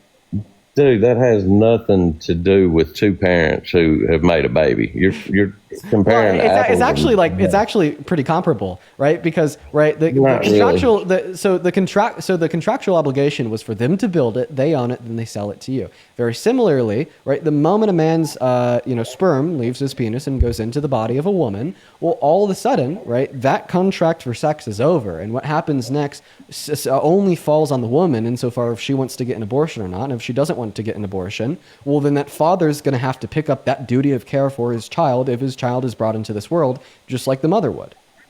And that's where I disagree. I think then you don't think that both parents have a duty of care to their children? What? Well, I actually think that both parents do have a duty of care to their children, and okay, so then if a man up and leaves, yes, he has to pay child support. Well, and that's why I'm against abortion altogether, not to mention the population control issues. Oh, because you think that duty of care would exist from the moment of conception. But I've already given you a compelling argument to believe otherwise, right? That compelling argument to believe otherwise would be the fact is I don't think it's our DNA that makes us morally valuable. I don't think it's our species classification that makes us morally valuable. I think it's our unique ability to subjectively interact in the world around us that makes us morally valuable. And that ability doesn't exist inside of the fetus until 20 through 24 weeks with the thymocortical connections, allowing for low levels of sentience. So it is only at that point that I believe a duty of care would exist, making that fetus morally significant, thereby, in my mind, deeming elective lethal abortions as morally wrong. Okay, and what we can do is agree to disagree on the subject. Well, what we're agreeing to disagree on is, I just want to add on there. What we're agreeing to disagree on is my position, that it's not contradictory, my position that doesn't entail any absurdities, and my position, which is best for women's rights, best for girls, and best for children, best for everyone, and then your position, which is like riddled with a plethora not best for the one that gets killed. Well, I mean, it's not best for the baby that gets killed. Well, actually, so the fetus that gets killed doesn't even have a well-being, as there's no like conflict of interests and or desires, meaning that you can't do anything that's best for them, as they don't have a well-being to be cared for. Right? That's like saying that there's like things that you can do that are like best for a rock. There's things that you could do that are like best for a blade of grass. There's things I could do that is like best for this cup. Obviously, it's nonsensical and seemingly gibberish to say those things because a rock, this cup, a blade of grass, they don't possess a well-being, right? And I think that very similarly, a fetus lacks a well-being, meaning that you can't do what's best for it. Yeah, well, I think that when there's potential for life and potential for a good life, that it's a life. That you're taking a life is the way I feel about it. Right, but you take lives when you hunt. You pay for the taking of lives when you buy chicken or pork from a fast food stop. You take lives when you cut a flower to give to your wife. Right, we're not necessarily like saying that taking life is wrong. So then, how could we tell when it is wrong to take life? And I'd say that would fall down to a delineation. Well, is this life significant in the sense? Does it have a conscious experience? Can it interact with the world around itself? Right? can operate at a higher level of rationale, and all those things would be true of like humans, particularly humans like you and me. And I believe that subjective experience and the ability to deploy those subjective experiences through a mind would start at like 20 through 24 weeks. It's really not complicated when you just spend like more of a second thinking about it. And the reason why there's still so many like shitty pro-life men is because like you don't have like any like emotional attachment to like abortion. You don't have any emotional attachment to pregnancy, since you're not the one that has ever or will ever experience it. And you think very like one-dimensionally about the subject here. You just say taking life therefore wrong, and it's just completely. And that's not true. How many kids do I have? I have 0 kids. Okay, so you've never experienced pregnancy with your child? Yeah, I've never been pregnant. And I have, because I'm not a father. It's special. It's special. So I shouldn't be able to talk about the subject because I don't have kids. Therefore, you shouldn't be able to talk about the subject because you don't have a uterus. Damn, you walked straight into that one, man. No, it's nothing to do with the uterus. Oh, okay. Well, then my lack of kids has nothing to do with it. Then my lack of kids has nothing to do with it. Then my lack of kids has nothing to do with it. Don't try to play that fucking card, sir. Well, you're saying that a man don't have the experience of being pregnant when that's right. You don't. They do. You don't. No, you don't. Absolutely, you don't. Okay. Well, we'll just agree to disagree. But I will say, come on. No, listen. This is like the shittiest claim ever. Okay, imagine that you have never eaten avocado toast in your life. Okay, you've never eaten avocado toast, but you have a wife, and your wife's favorite food is avocado toast. Could we say here, just because your wife has experienced eating avocado toast, that even though you have never experienced eating avocado toast, that you understand the experience of eating avocado toast? Yeah, avocado toast is a lot different from we wouldn't be able to say there that you have experienced eating avocado toast just because your wife has. So therefore, why would we be able to say that you have experienced pregnancy just because your wife has? Yeah, no, she's definitely got a more detailed experience for sure, but no, it's not even more detailed experience, right? It is the only firsthand experience. Your wife is the only individual experiencing firsthand the process of pregnancy and the process of giving birth. Sure, you could have secondhand observations of that experience by gaining information about it, by being with your wife, so on and so forth. Okay, and I agree with that. Ultimately, a secondhand experience is not a firsthand experience. And I'll agree with that, but it's still a special experience to experience your kids rolling around in their belly and kicking and all that. I mean, it's your offspring. I mean, how anybody can kill their offspring is still a mystery to me. But anyway, my main point for being against abortion is because it's Nazi philosophy, whether you like it or not. Look up Margaret Singer and research her, man. Yeah, no. We already went through this, right? You want to end racism in America by disproportionately infringing on the human rights of black women. No, I just want to quit. I just want to quit controlling the population of the African American community by starting to control the bodies of women and girls. Got it. No, not controlling them. All right, Dean. It was good talking to you, man. You take care. We're gonna go to get that next guest loaded up into the box, guys. Go ahead and hop in that queue if you happen to be an American adult that supports Trump as president. We're gonna go to get that next guest loaded up into the stream, y'all. And also, there is a lot of you guys that have sent some love over on Venmo and PayPal. I'm gonna go ahead and start thanking you guys now, but I may have to split it up in between the next debate that we have, for instance. Let's go ahead and start with thanking Lauren for the $5 over on Venmo. Appreciate it. Oh, but Dr. Peter give me a second. Is a star in the girl. Hello, do you support Trump? Who has attracted no, Zach's not here. He's just watching the goddamn TV. Listen, why don't any of you children spam and W guests in the chat actually hop in the queue? We have such a prevalence of the Trump supporters in that chat, right? It's the only thing that you see half the time. But then for whatever reason, it just doesn't correlate to the queue, man, right? I'd actually fucking love it if you guys would have the spine to come up here and talk to me. Seriously, I'm being dead ass. I would be so grateful for all of the Trump supporters spamming W guests down below in that chat to actually hop in the queue and talk to me. What's up, Anna? Do you support Trump? No, Anna doesn't. She's not even here. Let's go to get that next guest loaded up in here. Seriously, if you're spamming W guests in the chat, please hop in the queue. I'd love it. We're going to go to get that next guest loaded up in here right now, guys. Only hop in that queue if and only if you support Trump as president. Let's go to get that next guest connected right now, folks. We got Lauren loading in. What's up? Are you MAGA? Are you MAGA? What? Okay, that's like a 4-year-old. Moving on to the next guest, we got Aiden connecting. Lauren, thank you for the $5 over on Venmo. Thank you so much. Appreciate you for the love, Lauren. As well as Adriana, thank you so much for the $5 on Venmo, who says, do men also have the first-hand experience of postpartum depression? Do they deal with the bodily changes and destruction that women deal with? Are men at the risk of losing their life due to pregnancy? All good points, Adriana. Thank you for the $5. As well as Ashley, appreciate you for the $5 as well over on Venmo. What's up? Do you support Trump? Oh, they already left. Moving on to the next guest. We finally found KJ, I believe. Allison, thank you so much for the $25 over at Venmo. Let's get 250 Allison W's down below in that chat for the $25. Thank you so much for your kindness. Allison says WD-40 was invented to prevent rust on nuclear missiles. If I use it for a squeaky hinge today, does that mean that I really endorse nuclear weapons? Good fucking counter argument, Allison. I wish I would have saw that earlier. Fucking awesome. Show some love to Allison down below. What's up, KJ? Do you support Trump? Yes, sir. Have you been up here before? You kicked me yesterday, like before I got to talk. Okay, and how old are you? 22. Okay, could you go into a place with less background noise? I could turn my fan off. Perfect. While you're doing that, Maze, thank you so much for the $6 and the 66 Yeah, and nigger. Sandra, thank you so much for the $10 over on Venmo as well, who says you are the best. Keep teaching the Trump supporters. Well, I really appreciate you for that love, Sandra. It's good to see you again. You are always hanging out with us in here. Show some love to Sandra for the 10, and show some love to Fallon for the 10 as well. Saying my boyfriend watches you every day. We also we love you so much. Keep cooking these Trump supporters. Dude, huge shout out to you, Fallon, and huge shout out to your boyfriend. Love you guys as well. Thank you guys so much for the love, for the $10 over there on Venmo. What's going on, Jay? Do you support Trump? No, Jay's not here. It's a child. Dude, I'm telling you, listen, we get all the people spamming W guests in the queue in the chat, but then it just doesn't correlate to the queue. The only people we get in the queue are like children, unless the people spamming W guests in the comment section are also children. What's up? Do you support Trump? Yes, I do. And yes, I'm a child. Don't kick me yet.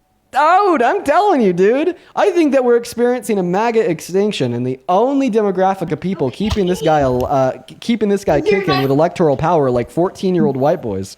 What's up, Aiden? Are you a 14-year-old white boy? I am not a 14-year-old white boy. How old are you?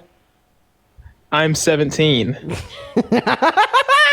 Moving on to the next guest, guys. We're gonna get that next guest, Thomas, loaded up into the box. Oh, that one was fucking funny. Okay. I would also like to thank. What's up? Before I thank the next person, Thomas, what's up? You can go. You can go, dude. How old are you? I'm 20. I was born in 2005. You support Trump? Yes, in some ways I do. And before we go first, can I just say the argument on the brain dead dude and the fetus doesn't really seem comparable to me, just based on the fact that it's more of a moral issue, correct? Because no fetus or baby would want to die, but a brain dead person would be comfortable with dying based on their uncomfortability and all that. You know what I mean? I don't know what you mean. I mean, there's like clearly individuals that, like, if they were to go brain dead, have asserted the desire that, like, maybe they don't want to die. And then building off of that, I think it's like crazy for you to assume the potential non-existence, desires, and or wants of like entities that don't have and couldn't have desires and or wants. You know, that's like that's like saying if like this steak that I'm about to cook for dinner, you know, if this steak was hypothetically conscious, would it want me to cook it for dinner? Like, probably not, right? Does that? Yeah. Okay. So before I do my counter argument. No, listen to that. Like, okay. Have you ever seen that movie of like the conscious, of the conscious like things in like grocery stores? It's called like Sausage Party or something like that. Sausage Party, yeah, dude. Right. So like hypothetically, right, if the bun's in the grocery store, if the patties in the grocery store, if the lettuce in the grocery store, just suddenly all had a mind, we're all conscious, would they want to die? Probably not. Therefore, is it wrong for me to cook a burger and like cut some lettuce to put on top of it? Okay. Before I continue, yes, I'm just going to say this first. Your vernacular, better than mine. Your political knowledge, yes, better than mine. You're definitely a better debater, too. I have no experience with debating. But I feel like that's a bad argument, right? Because you're comparing hypothetical foods to a real situation. No, it's not a real situation. It is not a real situation to assume that a fetus has desires. That is a hypothetical. Just as hypothetical as Sausage Party. Oh, I was referring to the brain dead people that a lot of people would want to pass away. That's also not a real situation, because brain dead people are brain dead. They can't assert like desires. They don't have a mind. They can't say that they want this or they don't want this because they're literally brain dead. Once again, just as much of a hypothetical as Sausage Party. Okay. I want to go back to the original topic too. We can talk about Trump because you guys did go off topic for a while there. It's about like that's like Planned Parenthood and all that. We could talk about that. Let me finish thanking some people here. Thank you so much, Sasha. That is SHASTA. Thank you for the $25 over on Venmo. Sasha says, "Damn, Dean, you don't have to cook him so hard. Lol, bro is well done at this point. Much love to you. Much love to you as well, Sasha. Appreciate you for the $25. Show some love to Sasha down below. I would also like to thank Donica for the $7 on Venmo, who says, did you catch the Colorado versus Utah game yesterday? No, I didn't, unfortunately. As well as Nova, thank you for the $10 on Venmo, who says, hey, Dean, it's my birthday. 26 on the 26th, and you've taught me so much. Name is Lewis. Happy fucking birthday, Lewis. Dude, I'm going to see everybody watching on TikTok, everybody watching on YouTube. Show some love to Lewis for their birthday down below in that chat, as well as Samantha. Thank you for the $5 over on Venmo. I'll try to bring you up. And Nicholas, thank you so much for the $5 on Venmo. And I just read your message there. Thank you so much for your kindness, as well as Matthew and Monique with the $5 over on Venmo as well. Thank you guys so much. I'd also like to thank Matthew with the $15 on PayPal, who says, where is Phil? Who the hell knows? Appreciate you for the $15, though, Matthew. And let's get 500 Kimberly W's in that chat for the $50 on PayPal. Holy fuck, Kimberly. That is so incredibly kind of you.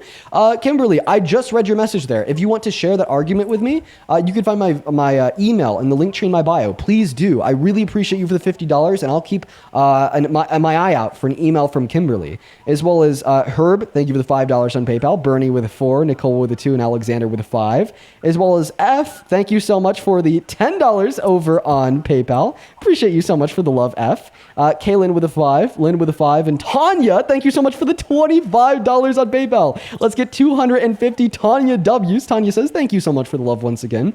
Tanya says, you are quite articulate and well-spoken. Keep spreading knowledge and truth about the head Cheeto in charge.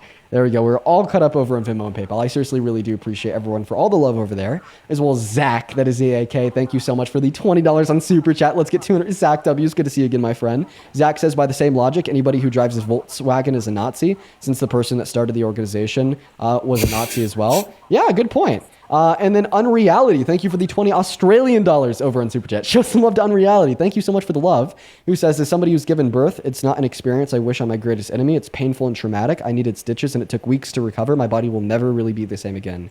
Yeah, Unreality, it is crazy that like so many women go through birth and it's like a normal thing. Just like considering like how absolutely insane it is, right? On like the body, the mental state, the mind, of women. It's just fucking nuts. But listen, man, go ahead and take it away. Tell us why you support Trump as president. I appreciate everyone so much for the love. If you want to support me, you can find my Venmo and my PayPal in the link tree in my TikTok and in the pin message over on that YouTube stream. Okay, so like I said, first of all, I am 20 years old, so I'm relatively new to politics. I wasn't very into it when I was much younger. I do not support Donald Trump as a person based on like his past. I do think he's uncomfortably weird around women. Definitely somewhat misogynistic, but I really do think from what I've seen, he is better than all the other Democratic candidates I've seen. Like, so first comment, it's not just uncomfortably weird around women. He's predatory and dangerous around women. And then second of all, besides E. Jean Carroll, is that her name? Correct. I want to be correct. Yeah. Besides the woman he raped. Yeah. He was held civilly liable, correct? Yes. And what is the difference between that and actually being convicted? One's in a civil court, one's in a criminal court. One determines criminal responsibility and throws people in jail. The other determines financial responsibility and leads to lawsuits. Okay, thank you. Yeah, one operates off a jury of 9, one operates off a jury of 12, one operates off a standard of evidence beyond a reasonable shadow of a doubt. The other operates on the standard of evidence, preponderance of evidence more likely than not. Those are the differences. All right. And I've heard the arguments from a lot of the right here saying that there's not enough evidence on the case, but I'm not going to start with that because I haven't done enough research on that specific topic to really like give my opinion on that. Okay. But besides him being uncomfortable around women, from what I've seen. Yeah, I take issue with that language. Like rape isn't just uncomfortable. Rape is violent. Rape is like yeah. But I'm not talking about that case. Obviously, that is obviously way past anything. We're both on the same topic with that. And hold on, one more thing. Yeah. If you actually support Trump and you're coming in here spamming the N-word, that is not just a bad look for the party itself. It's a bad look for you, your parents, and basically everyone else. That's just pathetic. And I honestly, Dean, I don't think a lot of them are Trump supporters. I think they're mostly kids who I'm hearing saying this. They do all sound pretty young, but. Yeah, pretty much everyone who will come on the internet and spam slurs loves Trump. Do you mind if I ask you a question? Yeah, no, Dean, I'm here just to, go. So, like, if you knew that, like, the outcome of that civil court that held Trump liable for raping Eugene Carroll was accurate and true and correct, would you still support Trump as president? If I knew for 100%, no, obviously, no, 100%. What if, like, you knew that he, like, sexually exploited, like, naked girls and or naked women by, like, perving on them unconsensually while they are undressed in a woman's only space? Yeah, that would be too far for me. That would be too far for me. So if I could prove that he did that to you, and you agreed that he did that, you were like, yeah, Dean, this is proven now, you'd stop being MAGA. Yeah, I would, but the thing is, I'm not trying to I'm not trying to say that your sources aren't reliable, but I feel like I would need to do my own research here on that. Oh, man, because I got such a reliable source. But Dean, you are literally you're like the left's boy right now. So like I don't know if I could just trust your sources alone because you have an agenda. I think you're going to be able to trust my source. Do you want to know what my source is? Okay. You can go ahead. Donald Trump's own admission. I'm going to go ahead and roll the clip. This is coming from the Howard Stern radio show, season 11, episode 76, recorded and aired live on August 21st, 2005. Not be construed. No, I mean, some of these foreign girls, Mr. Trump, in my country, we say hello with the vagina. And well, you could also say, as the owner of the pageant, it's your obligation to do that. So you have done that. Now, I'll tell you the funniest is that I'll go backstage before a show. Yes. And everyone's getting dressed and ready and everything else. And, no men are anywhere.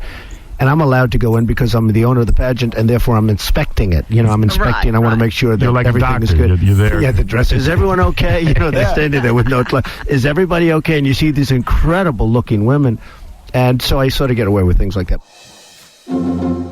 Okay. So before I make my point, since we are technically having a debate, I'm not the dude you catch walking around with a MAGA hat, Dean. Like, that's not me. It really isn't. Yeah. You'd never catch me in public doing that. Yeah. But I feel like that there's a chance that's satirical, correct? Or no? Like it's because it's Howard Stern, dude. We know what Howard Stern is. It's a comedy show. Yeah. Well, we know that this isn't satirical because he said this that he actually does this. That was the first thing he said in the clip. I mean, you could say you're doing something in a satire. And then we also know that it's not satirical because people that competed at Miss Teen USA have spoken out and said that he did this to them. Okay. So right. I feel like, right. Yeah, it's not satire. He said this is something that he actually does. Okay. Then he described what he actually does. At the end, he said he gets away with it. And then we've had victims come forward that have said that he's done exactly what he described to them. Also, right, satire is funny, right? Yeah. Okay. So if you're trying to be satirical, you're trying to be funny. It's supposed to be funny. Okay. Right. Is it funny to say that you're a sexual predator?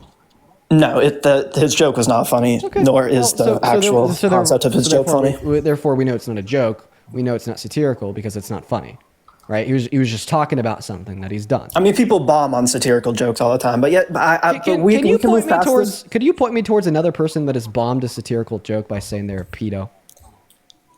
No, I can't. I can't. All right, so then stop. Probably someone on Kill Tony though. I'm sorry. I'm sorry. Like, this is just like a terrible train of thought here. Right, that's obviously like just not true, right? Yeah. He said he's done this. He described exactly what he's done. We've had victims come forward and say that he's done this to them. Okay, it can't be satire because it's not funny. Okay, and you can't point towards anybody else that's like bombed a joke, bombed a satire moment by saying that they sexually exploit kids. All right, so matter of fact, that was Trump admitting to something that he's done. Do you agree?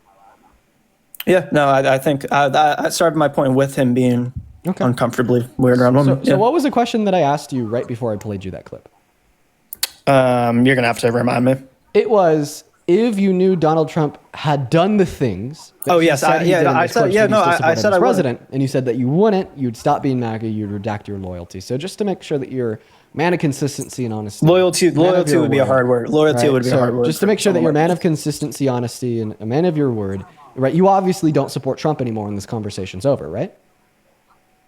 I already said, I stated in the beginning, I don't support him personally, though. Like, I don't like his personality. I don't like him as a person. Oh, but now you're trying to like make a distinguishment between supporting his personality and supporting him as president. The question was, would you still support Trump as president if he had done those things? And you said no. Yeah, I would stick by that. Obviously, I mean, sexual predator. So you actually don't support Trump as president anymore? I'm not going to say based off of, I mean, I already knew that he was a weirdo before this, though. Like, you're not really showing me anything new. Oh, well, I mean, right before I played you that clip, I was like, hey, man, would you still support Trump as president if you like knew that he had like boasted about like sexually exploiting naked teens and naked women, walking on them backstage before their shows, unconsensually looking at them while they're naked?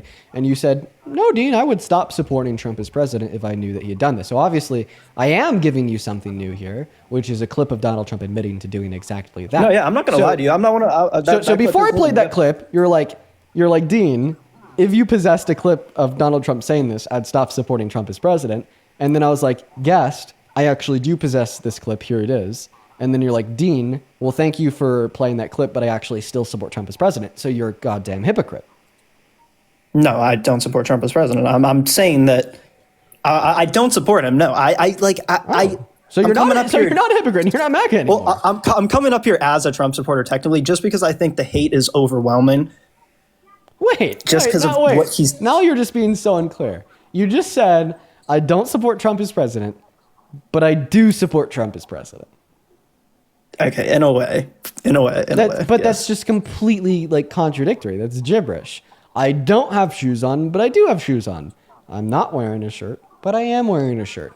My name is Dean, but it's not Dean. I know, I get the point you're making. I'm just also flustered because of the Time 70 defend rapist chat thing. That's like, I would never defend a rapist.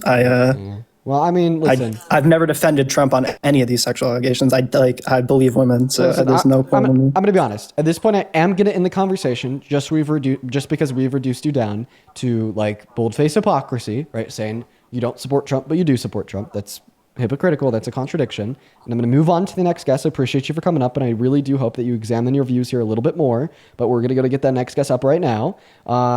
Thank you so much, Lola, for the $20 over on PayPal. Appreciate you for that love, Lola. Lola says, how is the Un-Mormon mission going? I haven't seen them for a while. I think that they their mission ended and they like moved somewhere else. But I really appreciate you so much for the love. Show some love to Lola down below in that chat for the $20. Let's get 200 Lola W's. Thank you so much for the kindness. I also hope that you're doing all right. I'd also like to thank Clifford for the $5 and A3 Studio. Thank you so much for the $80 donation over on PayPal. Holy shit, A3 Studio. That is so much. I'm so sorry. I do not deserve that. $80. God damn.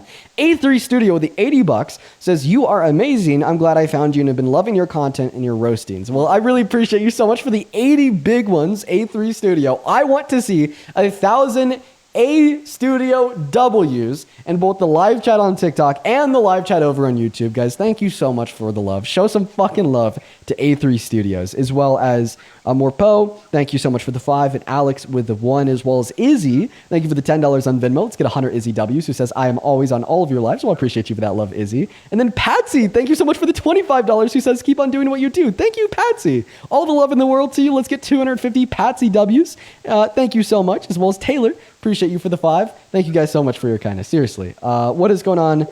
Collier. How do I pronounce her name? Collier. Collier. Okay. And how old are you? 18. What year were you born in? 06. Yeah, I don't believe you. Moving on to the next guest, guys. Only hop in that queue if you are an American adult that supports Trump as president.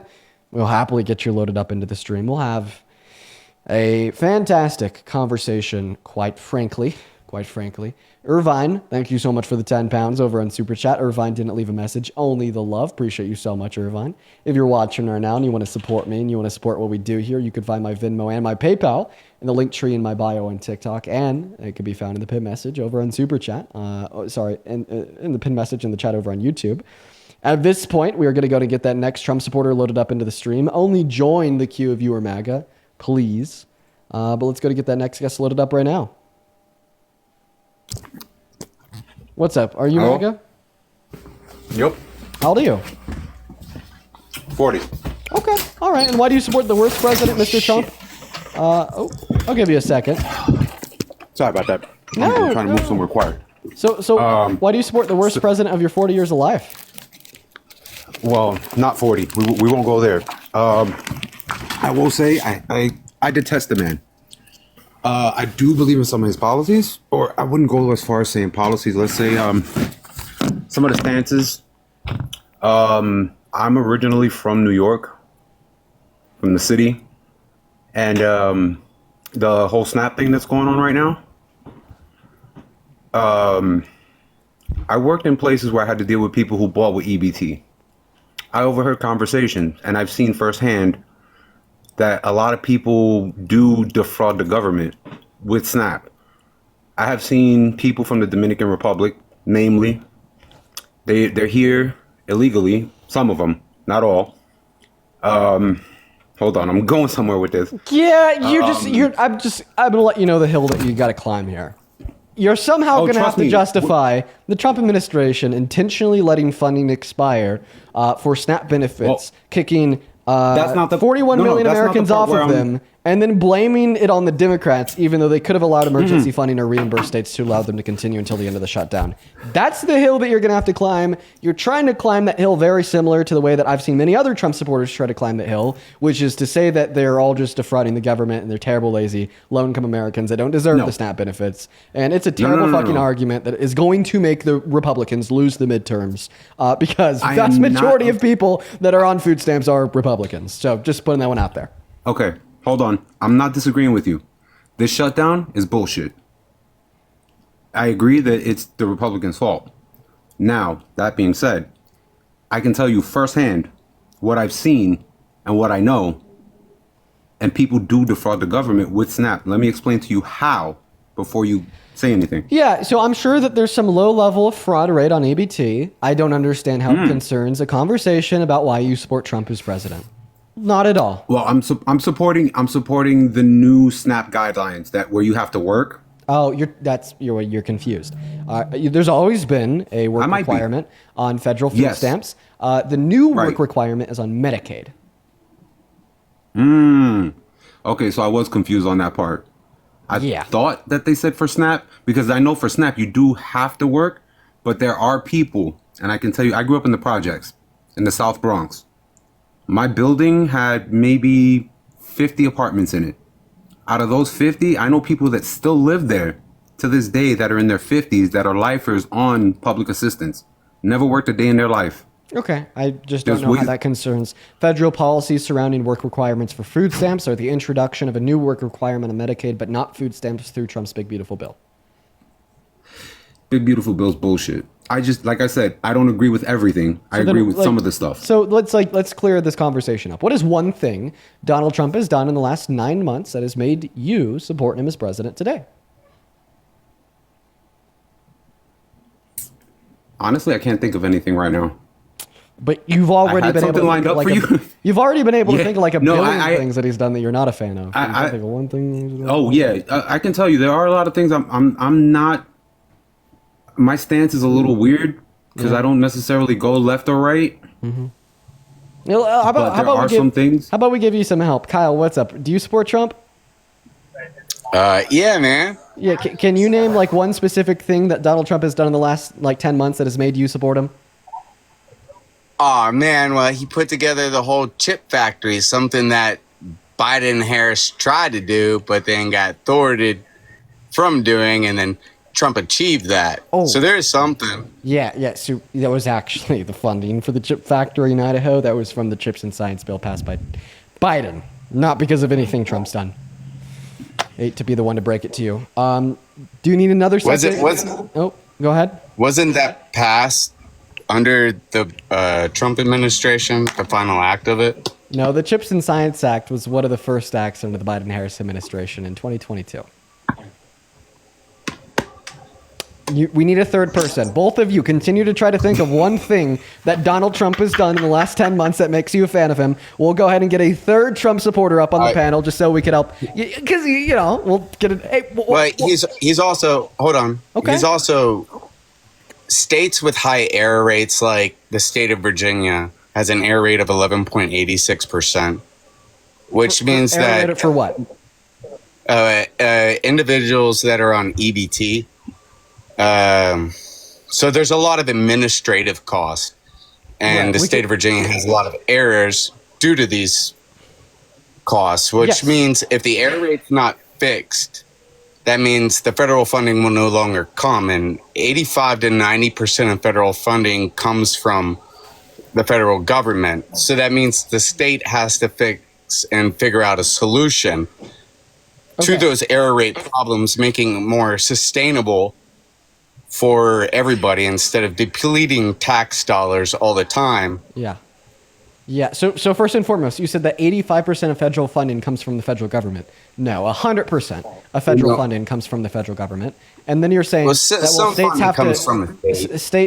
have to fix their error rates in order to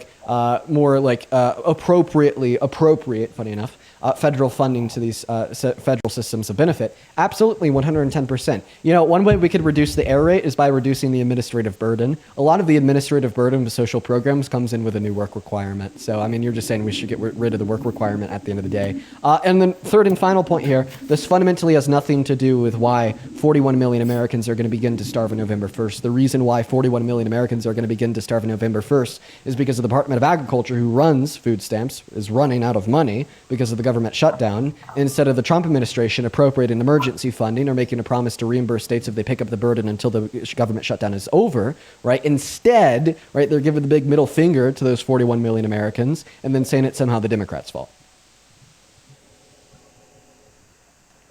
Right. Yeah. Do we need a third Trump supporter? I could bring up a third Trump supporter if you guys would like. You brought up a whole, like, take your there's time. little Just branches digest that it. come off of everything you just said. Digest it. Caden, what's up? Do you support Trump? I goddamn love Trump. Okay, you're a troll. Bye, Caden. Okay. What the fuck was that? No. Feel free to start responding whenever, but I am going to try to find a third Trump supporter. Just come up here. Feel free to respond to that, though. Wait, I mean, you said a lot, so it's hard to. All right, we'll just try to go from the beginning. Of if states, that does mean that there would be new work requirements, which there has to be. You have a large amount of people living on these social benefits, such as myself. I live on food stamps. I also live on $600 a month thanks to taxpayers. Okay, so you're getting personally screwed by Trump. I would be the. So you're personally getting screwed by Trump.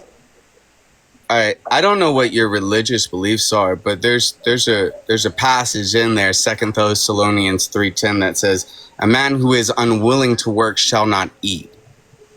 So I am willing to work, and I think that's what he's trying to bring out in us. Is trying to bring out the ones that can work. Oh my God. But there's not jobs for all of us. I have a question. Does that make sense? So, like the 500 people that Jesus fed during the Sermon on the Mount with bread and fish, were they working? Yeah. There was a work requirement on the bread and fish at the Sermon on the Mount? No, of course not, man. But again, that's the church's responsibility. There's over 400,000 and then for all of the Christian and Catholic food banks worldwide, because they follow the Bible. Is there like a work requirement on all like the Christian and Catholic food banks worldwide? Is there a work requirement for Christian and Catholic food banks? No, most of it's a donation. Oh, fuck. So I don't know if the church really agrees with these work requirements on food, man. What do you mean? Most of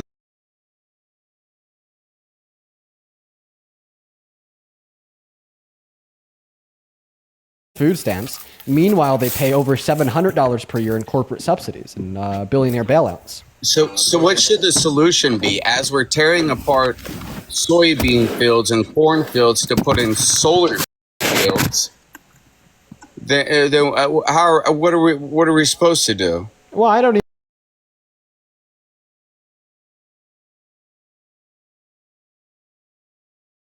Trump's fault. How could you possibly still support him come November when you are personally? It's going to be turkey season and deer season.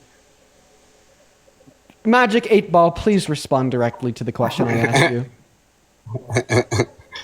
We got 3.5 years left of this guy, and if his goal is to collapse our government or to collapse our dollar to create a digital currency, then he's doing what he has to do. And obviously the Democrats and Republicans are in cahoots with it because they're both in the Epstein. Yeah, I'm kicking him. He started talking about crypto and Epstein when I was asking him why he still supports Trump, even though Trump is personally fucking him over so much.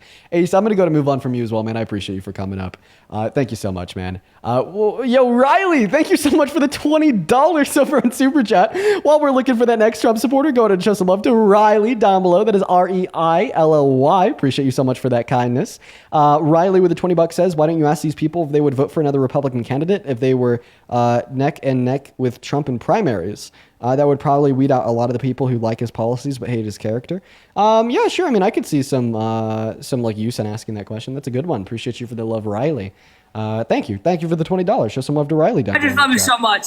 Oh, yeah, I appreciate you so much. I have to leave, but I love you so much. Hey, you take care, man. Moving on to the next Trump supporter, guys. I would love to get like a panel going here of like 5 Trump supporters. Let's see if we could do it. But seriously, show some love to Riley down below, as well as show some love to Izzy for the $10 over on Venmo, saying, I'm always on all of your lives. Actually, I thanked you earlier, Izzy. Thank you so much once again.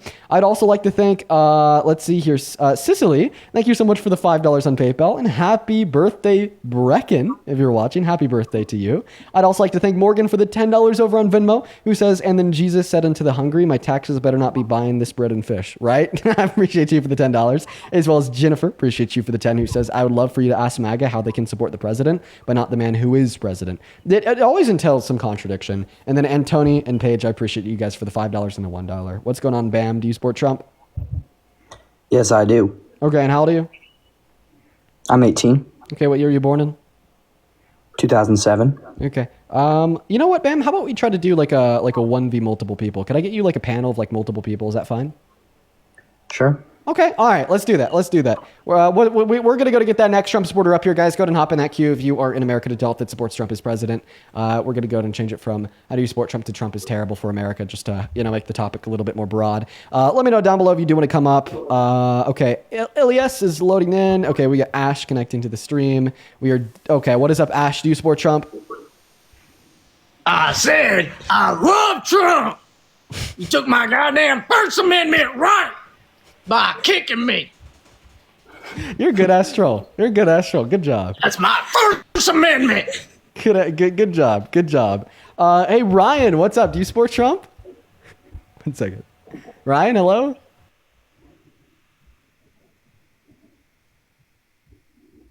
Okay, Ryan's not here. We're going to go ahead and get that next guest loaded up in here. So we got Bam in here right now. We're looking for multiple. Just, for no reason at all, can we just get random a W girlfriend in the chat right now? Can we get a W girlfriend in the chat? Thank you. Love you. What's going on, Sav Paz? Do you support Trump? Sav Paz is not here. You know what? Listen, while we're looking for, another Trump supporter here, Bam, why do you think it is the case that we have like 12,000 people watching the stream, but it's just like literally impossible to find a single person that supports Trump to come up here and have a combo? Probably because your audience mostly doesn't support Trump. Yeah, well, I mean, mostly, yeah. If we assume the majority of the people in this live are not MAGA, that'd still leave like 6,000 people that are. You know what I mean? Emily, what's up? Do you support Trump? Yes, I do. Yeah, it is a 4-year-old. All right, guys. Guys, only leave the queue if you are not an American adult that supports Trump as president, right? Like actively, everybody that is in the queue that's not MAGA is like slowing down the stream. You know what I mean? Like very significantly so. All right, moving on. We're going to try to get somebody else up, guys. Just looking for Trump supporters. I wish that this was easier than it is. Right, this is just insane. This is seriously insane. What's up, 00Evan? Are you MAGA?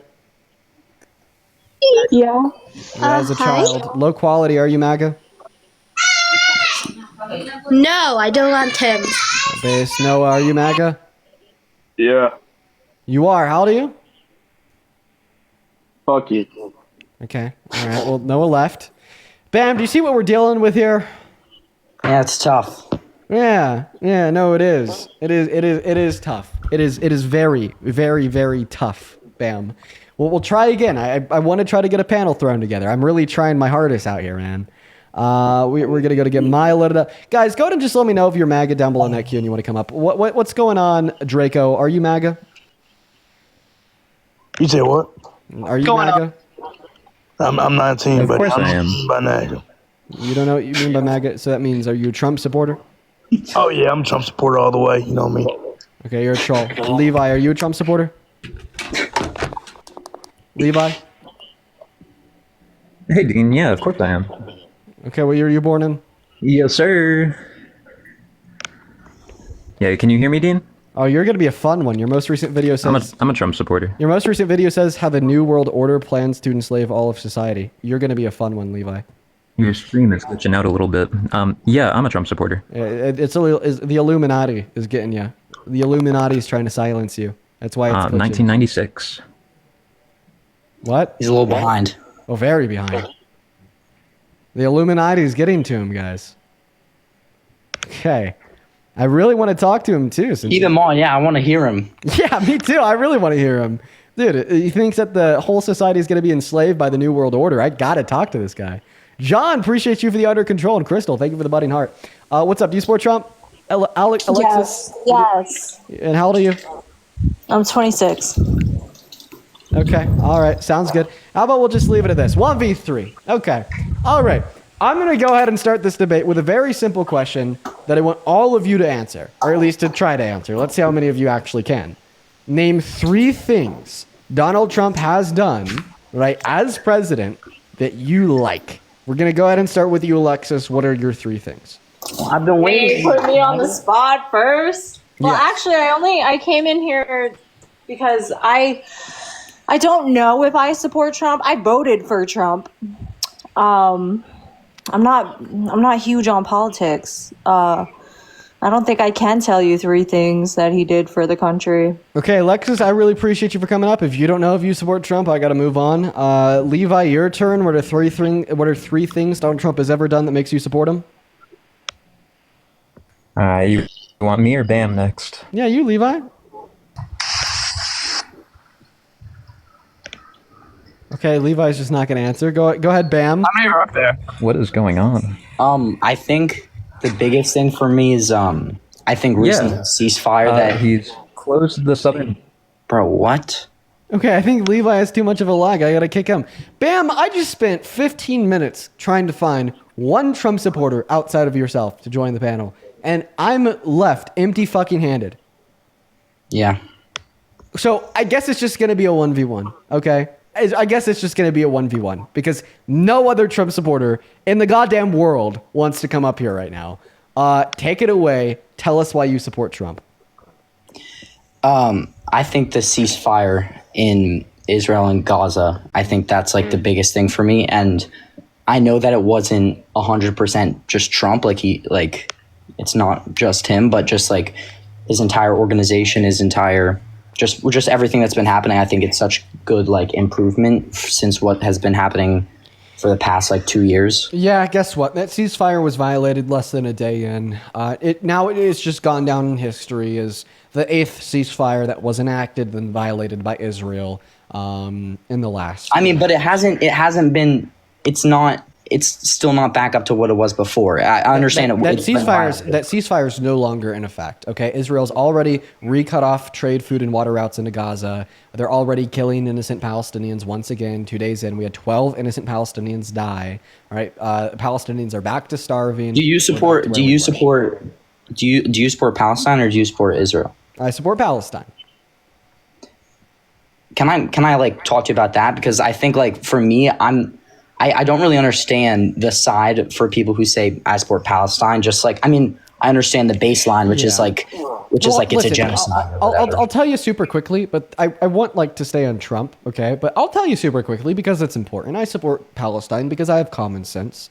Okay, there has been, I don't even know the official toll anymore. 60,000, 70,000 innocent Palestinians, men, women, and children that have been murdered, fucking slaughtered by Israel. Okay, I mean, you could go on Google and find videos of hospitals being bombed. It's a war where there's dying. And then when the humanitarian workers go into that bombed hospital to find anybody that's still alive, they just bomb them again, then kill the humanitarian workers. Okay, every single Al Jazeera journalist on the Gaza Strip is now fucking dead. Israel admitted to specifically targeting the journalists. You could find literal videos of 5-year-old girls dying because they were in school and then Israel bombed the school and then it become inflamed. Okay, 85% of the hospitals are gone. The schools are gone. The churches are gone. The mosques are gone. Okay, the public infrastructure is gone.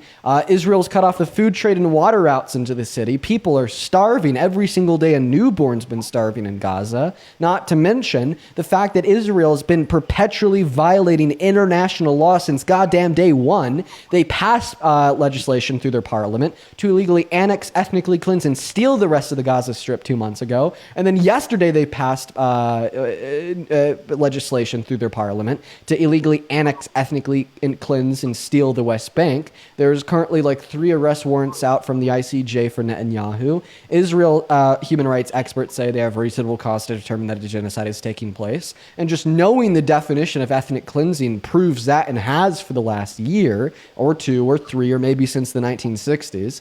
All right. So that's why I support Palestine, and that's why I definitely do not support the state of Israel. So my response to that, first of all, is during October 7th, when 1,000 Israelis were slaughtered and killed in cold blood, half as many people that were killed in 9/11 directly from another country, of course you're going to have Israel declare war. And I don't agree with everything that Netanyahu did. I think that he's done terrible things. But I think if you try to think of an example where a similar thing happened to the U.S. and you think about what would happen what the U.S. would do if something similar happened where 1,000 people were killed, like, it's just, that country would not, if a country did something to the U.S., that country would be completely destroyed right now. And I think that the reason that people just seem to forget about that and seem to like forget that it's a war and that it's of course Israel is winning and is killing lots of people, but it's not a one-sided thing. Thousands of Israelis have died. Even more have died now. And additionally, Hamas has killed their own people. You could see, like you were talking about videos. You can pull up videos yourself. During the ceasefire, when they stopped bombing, Hamas came out of their holes underneath hospitals and mosques and started killing their own people because they seemingly helped Israel. And I think that it just shows, like, why would you be against Israel when you can be against Hamas that's killing civilians? Yeah, right now you're trying to make the deaths of innocent newborns negotiable. Right now you're arguing there were deaths of innocent 5-year-old girls. You're making the deaths of innocent Israelis. Go ahead, interrupt me. Okay. No, you can go. No, interrupt me. You have something to say. Get it off your chest. I mean, no, you can go. It's fine. Sorry. That's what I thought. Right now, you're arguing to make the deaths of newborns negotiable because it's war. Right now, you're trying to argue and make the deaths of 5-year-old girls in their schools negotiable because it's war. Right now, you're arguing to make the deaths of 67,000 innocent Palestinians negotiable because it's war. But then, go ahead and just novelize it by saying 6-7. Yeah, keep on acting like a 14-year-old. But then as soon as it's Israelis, right, 1,000 Israelis that were attacked on October 7th, then it's non-negotiable. Then it's a human rights tragedy. Then it's a disaster. Then it justifies ethnic cleansing. But when it is the ethnic cleansing of the 67,000 innocent Palestinians that didn't go and attack those 1,000 Israelis, that didn't even vote for Hamas, 70% of people alive in Palestine today didn't vote for Hamas. Right? They did. They literally elected Hamas 10 years ago. The last time there was an open election was over 20 years ago in Palestine. And today, 20 years ago. And today, right, 70% of people in Palestine were not of voting age 20 years ago. Yeah. Oh, and by the way, even if they did vote for Hamas, that still wouldn't justify their death. All right? That still wouldn't justify the slaughter of the innocent men, women, and children. Yes, that pro-Hamas radical newborn just deserves to be starved, right? What about? No. What about? Answer my question. All those pro-Hamas radical newborn children deserve to be starved. What I'm hearing from you is that you're not answering my question. Answer my goddamn question. The pro-Hamas radical newborn children, do they deserve to be starved to death? No, I'm forcing you to confront reality. No one deserves to be starved to death. What I'm doing is I'm forcing you to confront reality. See, this is the experience that I have with every single Zionist and pro-Israeli Zionist that I speak to on this live. It's that you have a very difficult time talking about the facts. As soon as we mention the 67,000 innocent Palestinians, including women and babies that have been starved to death, shot in the back of the head, raped and killed, all of a sudden it's October 7th. I don't know, man. What's common sense to me is by to say, who? By IDF soldiers, then caught on camera by Hamas. By them. Thank you so much. And what's common sense to me? Oh yeah. So the IDF soldiers that got caught on camera raping that woman, they were actually just members of Hamas with IDF uniforms on. You're fucking delusional. Hamas Can I has tell you? constantly Can I tell you what's common sense to me? have food Can I tell you what's common sense to me? Condemn Hamas and be against the deaths of innocent individuals. Personally, I'm against the death of everyone. Personally, I'm not pro-Palestine because I'm pro-Hamas. Personally, You're pro-Palestine. No, oh my God, you're not even listening to me. Personally, I'm not pro-Palestine because I'm pro-Hamas. I'm pro-Palestine because I'm against the ethnic cleansing and murder of hundreds of thousands of individuals. So if you're against Hamas and you're against Israel, then and one of them is literally trying to go against Hamas, why not just help Israel help get rid of Hamas? I don't understand that. Hamas is. I appreciate you for the $1 because what they're Hamas they're an hides under expansionist- hospitals. They're an expansionist ethno-state. Let me get this straight. Israel is a evil expansionist ethno-state. Okay, with What is that? colonialism. Can you define that? Yeah, I don't know. What that So means. an ethno-state is a state that's like built out of like a majority like ethnic group, right? And then they have like a hierarchy of like classes predicated on one's ethnicity, right? So like Israel is a Jewish ethno-state. AT, can I appreciate you for the $1? Sorry, not for the $1, for the under control. And they're expansionists in the sense that they want to grow and create the greater Israel, right? And that would include the annexation and ethnic cleansing of the West Bank and Gaza. Do you disagree? I don't know if I disagree. I don't think I have an opinion on that. So you don't have an opinion of their expansionist ethno-state? I'm not sure. I don't know. Sure, I agree. Okay, I'll say I agree. Wait, so you defend expansionist ethno-states?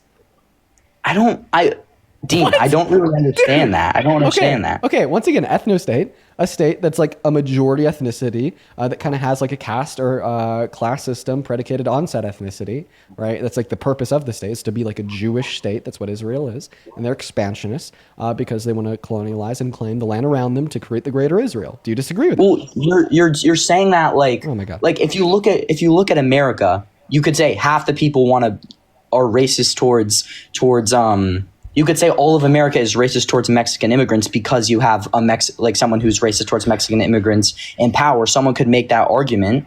However, you can't make that argument because that's like what 55% of the population that agreed with that. So I'm talking about the state of Israel, the ethno-state, the expansionist ethno-state, right? Like right now, the state of America is incredibly racist and bigoted towards, right? Like maybe like Mexican individuals, for instance, because Donald. So Trump you're likes to saying say the that people all in charge, undocumented immigrants are Mexican, and that he likes to say that undocumented immigrants are from escaped mental asylums, prisons, so on and so forth. And I'm not just talking about the people in charge. I'm talking about the state as a whole, right? I think that the state as a whole is an issue. You're pivoting. Anyone can legally be a citizen of Israel. You're pivoting because I asked you a very specific question, and you're now not answering. So I'll ask it again. Do you? To my knowledge, I know that anyone can be a legal citizen of Israel. That's not what I'm asking you. Do you agree that the state of Israel is an expansionist ethno-state? I don't. I mean, I can't. Okay, you just gave me a definition. Ask me to define the terms, and I'll happily do it for you. I'll define the terms of what? Define the terms of what? If you like expansionist or ethno-state. If you don't know what those things are, I'll tell you. Well, I know expansionist is expansionist. Ethno-state is a state defined by ethnicity. But that the reason it's not a state defined by ethnicity is because anyone can legally be a citizen of Israel. You don't have to be Jewish. You don't get legal advantages by being Jewish. Anyone could be a citizen of Israel. Of course, there's things you have to do, but anyone can be. Okay, so even Israel doesn't deny that they're an ethno-state. So why do you? Well, you're saying ethno-state in this negative connotation. You're saying that. Can you let me respond to that? All like the pro-Israel like senators and congressmen and women, they don't deny that Israel's an ethno-state. Israel doesn't deny that they're an ethno-state. Israelis don't deny that they're an ethno-state. Can I respond? I'll respond to that. That Israel's an ethno-state. I'll respond to that. Well, my response to that is you're saying ethno-state in this negative connotation where only people of a certain ethnicity can be a citizen of this state. But I'm not 100% sure the quote unquote ethno-state, but I know for a fact that, of course, Israeli is the Jewish state. And I also know for a fact that you don't have to be Jewish to be a citizen of that state. That's just, and I agree with that. I think there's no harm. You can have a state that is majority Jewish, and anyone of any religion can be a member of it. I don't understand. I mean, my base point is that I think during October 7th, did you know that the Constitution, the constitutional law of Israel, explicitly declares that, quote unquote, the right to national self-determination in the state of Israel is unique to the Jewish people? No. No, you didn't. I didn't know that. Did you know that before you just Googled it just now? Like, what? I was looking up the specific wording so I could give you a quote. I didn't know. I didn't know that looking for very specific information to make sure that every word that comes out of my mouth is accurate is wrong. I mean, wait. Can you tell me? Okay. So we're getting caught up on this part on if it's an ethno-state. So once again, Israel says they're an ethno-state, right? Okay. We say that I don't they're want an ethno-state, even the pro-Israeli congressmen and women. So I don't want to say the for a fact constitutional law says they're an ethno-state. So can we agree they're an ethno-state? Sure. Okay. I don't know. Can we agree that they're expansionists? I mean, I think that's difficult because... No, that's the easiest part. I mean, they passed... I get in the recent... They passed legislation that violates international law to annex the West Bank and Gaza. They passed it. Yes.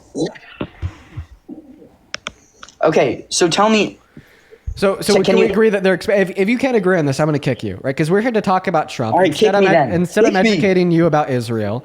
But if you're going to reject the education on Israel and you're going to reject the conversation about Trump, then I'm going to move on, okay? So either engage in the conversation about Israel or engage in a conversation with me about Trump. But if you're refusing to do either, then I'm going to kick you and move on.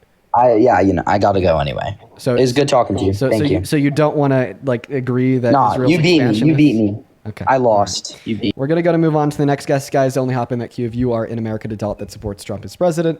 We're going to move on to the next guest. There's no excuse for ethnic cleansing. There's no excuse for perpetual violations of international law. There's no excuses for 2 to 5 warrants out from the ICJ. There's no excuses for 67,000 dead innocent Palestinian men, women, and children.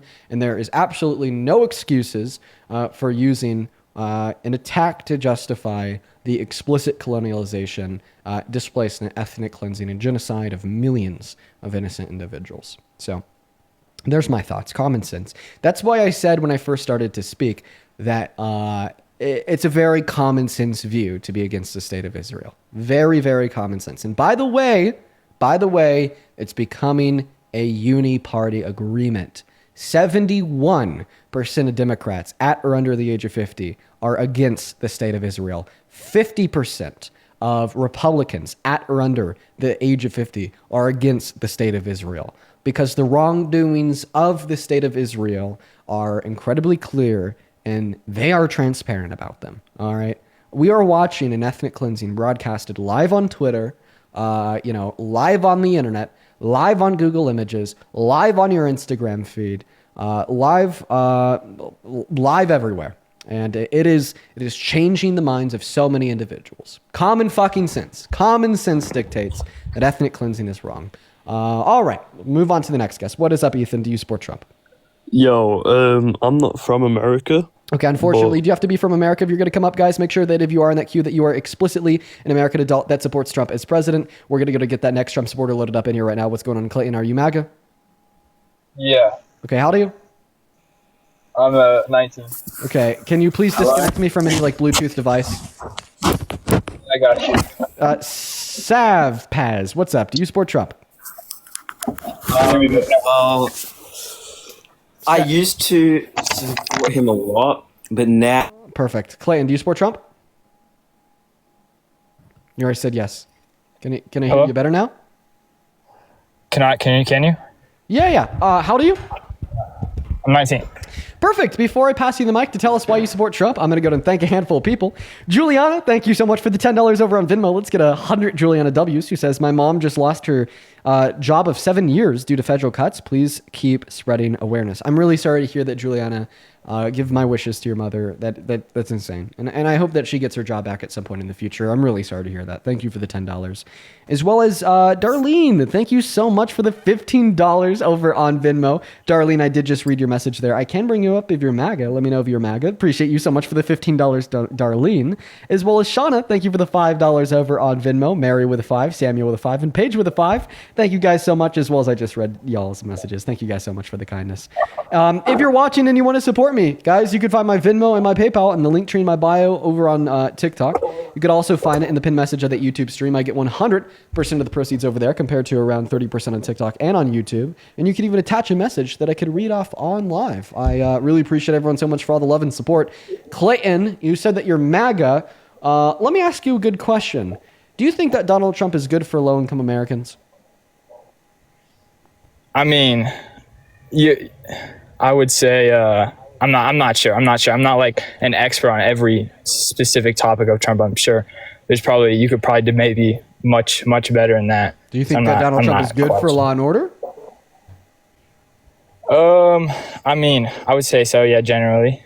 Okay, if Donald Trump is good for law and order, then why did he pardon 72 violent offenders that, spread their own shit on the walls of the Capitol and then turned around and assaulted cops? Yeah, I mean, like, I can't defend that. I'm not like a... Right.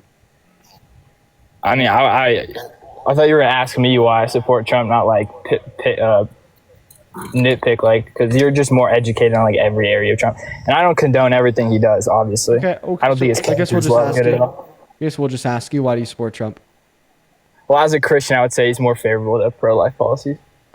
Okay. All right. Yeah, I don't think that Christians should support pro-life policy.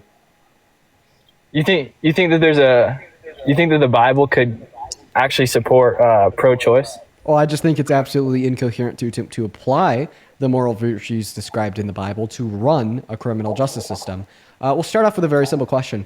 What branch of Christianity are you?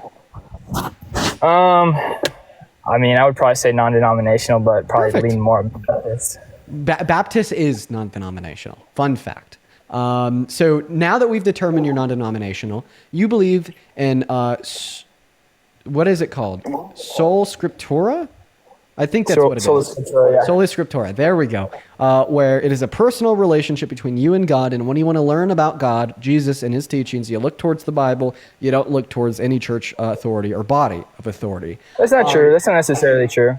I say that we still hold to it is true authority. In the sense that like the authority only has the authority because they're echoing the scripture.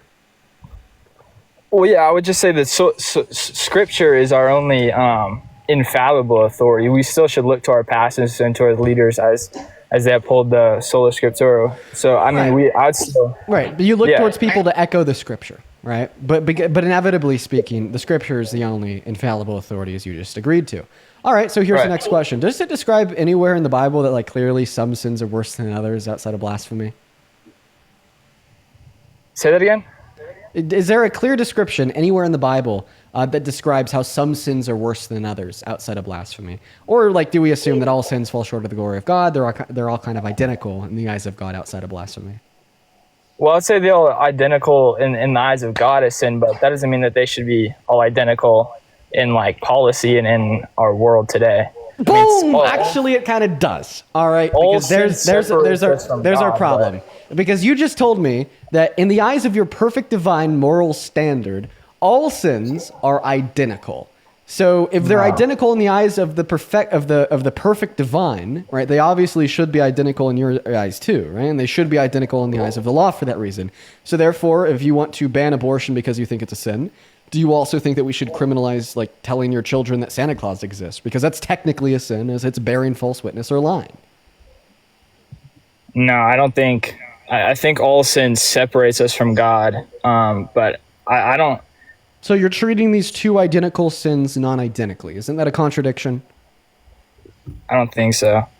I think, How could you treat two identical things non-identically without yielding a contradiction? What is your argument from the scripture to justify that we should legislate and ban abortion, but we shouldn't legislate and ban like lies, like telling your children that Santa Claus exists? Well, first of all, because I think that there should be a separation of church and state. I'm talking about my personal Why do you only beliefs. uphold that for the sin of lying and not the sin of abortion? Well, because you say, but this isn't. This is talking about personal beliefs now. Like, why would I do that? It doesn't really matter. Oh, okay. to be honest. So your personal belief that abortion should be banned isn't rooted within the moral virtues described in the Bible. So you have a secular argument to justify its wrongness. I mean, probably generally. Oh, okay. So the Christianity has nothing to do with why you support pro-life. It has something. It has something to do with it. Well, then we're back to that same contradiction of you treating identical sins non-identically and upholding that we should have a separation between the church and the state as it would relate to like legislating on some sins, like telling your children that Santa Claus exists, but then we shouldn't have a separation between the church and the state when it comes to legislating on other sins, like a woman or a girl accessing abortion. Can you explain to me, like, again, why you think that you're saying that the Bible, if all sins separate us from God, that means that they're all judged equally, and that we should, that if I believe in that, then we should echo that in our government? So the argument is, if all sins are identical, right, in the eyes. Well, they're not. I don't think they are. Oh, okay. So then, could you point me in Scripture where it says that abortion is worse than lying? No, I think that is a belief that murder is one of the 10 commandments. Oh well, I mean, it also says thou shalt not bear false witness. Yeah, but it's encompassing all sins. Just because they're all next to each other doesn't mean that they're equal. They should be equal in like. So then, what is the argument from the Scripture to justify that the sin of abortion is worse than the sin of lying? Or is that an argument that's not coming from the Scripture, an argument that's not coming from your God, an argument that's merely coming from you and your emotions, which you then try to superimpose onto your Scripture, superimpose onto your God? So then when you want to infringe upon a woman's access to healthcare, right, you could shift blame to an immortal being that merely exists in the context of your own mind. It's a lot of big words there. I mean... So you think that if you are a Christian, then you have to, then if you were to be intellectually honest with your religion, then you have to treat all sins equally in civil law, or that's what you should push for? Well, I'm saying it's just incoherent to apply the Bible to a criminal justice system, because obviously we shouldn't treat all sins equally. We shouldn't throw somebody in jail just as long as for murder is like for like lying to a cop or something. Therefore, the conclusion is we should not run a criminal justice system off of the Bible, and instead we should run the criminal justice system based upon some secular standards, secular reasoning. This is a really strong argument. You went on pause. I don't know what he's doing. What's that? Where in the Bible do you see that the Bible treats the Bible says that you should treat all sin equally in like a civil, like a law sense? Oh, well, we're talking about the moral wrongness of these things. And in Romans, we read that all sins fall short of the glory of God. And in the totality of the Scripture, we read that there's no clear description that one sin is worse than any other. Just because it doesn't say it like dot cross and I in Scripture doesn't mean that they should be treated all same in public law. I don't understand that. So then what is your justification coming from your religion that they should be treated differently in accordance with your religion? Because, I mean, I don't know. It's like murder is worse than lying. Okay. Like according to your Scripture? I couldn't point you to a specific passage. Honestly, the only thing I could give you is because like you're going to be only pointing towards your own intuitions. But then who's to say that I would say the Holy Spirit. Who's to say that your own intuitions are any more reliable than my intuitions that say abortion's not wrong at all? Because I'm led by the Spirit. Oh, and how do you know that I'm not? Because you don't believe in God. Oh, okay. So like a pro-choice Christian that says abortion's not wrong at all, how would you be able to determine their intuitions are less reliable than your own? I would say that you're not a Christian if you believe in pro-choice. You don't have the Holy okay, Spirit. so then you just say that they're not a Christian if they believe in the pro-choice view. Yeah, I don't think it's possible for the Holy Spirit to live inside you and to condone murder. Okay, all right. So then you're just saying that your intuitions are reliable because your intuitions are reliable. Not because yes, mine's yes. Wait. If the Holy Spirit, wait. So if you condone abortion in any sense ever, then you're not Christian. The Holy Spirit doesn't lie within you.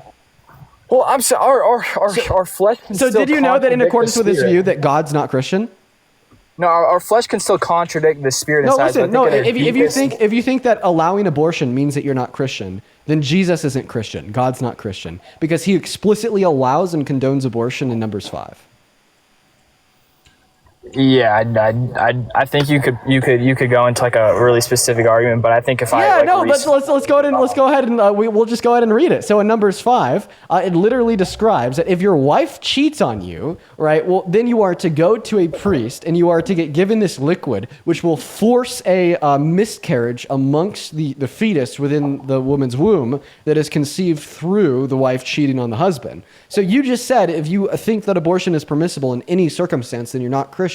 Well, I mean, you just said that A, the Bible is infallible, since the Bible teaches things that aren't truly Christian, and B, God's not Christian, because God is the one that is giving this moral judgment. Could you quote that scripture, please? Yeah, for sure. It's a little bit lengthy, but let's go ahead and do it. All right. If a man's wife goes astray and is unfaithful to him, so that another man has sexual relations with her, and this is hidden from her husband and her impurity is undetected, if feelings of jealousy come over the husband and he suspects his wife and she is impure, or if he is jealous and suspects her even though she is not impure, then he is to take his wife to the priest. He must also take an offering of the 10th of an ephah of barley flour on her behalf. He must not pour olive oil on it or put incense on it, because it is a grain offering for jealousy, a reminder offering to draw attention to wrongdoing.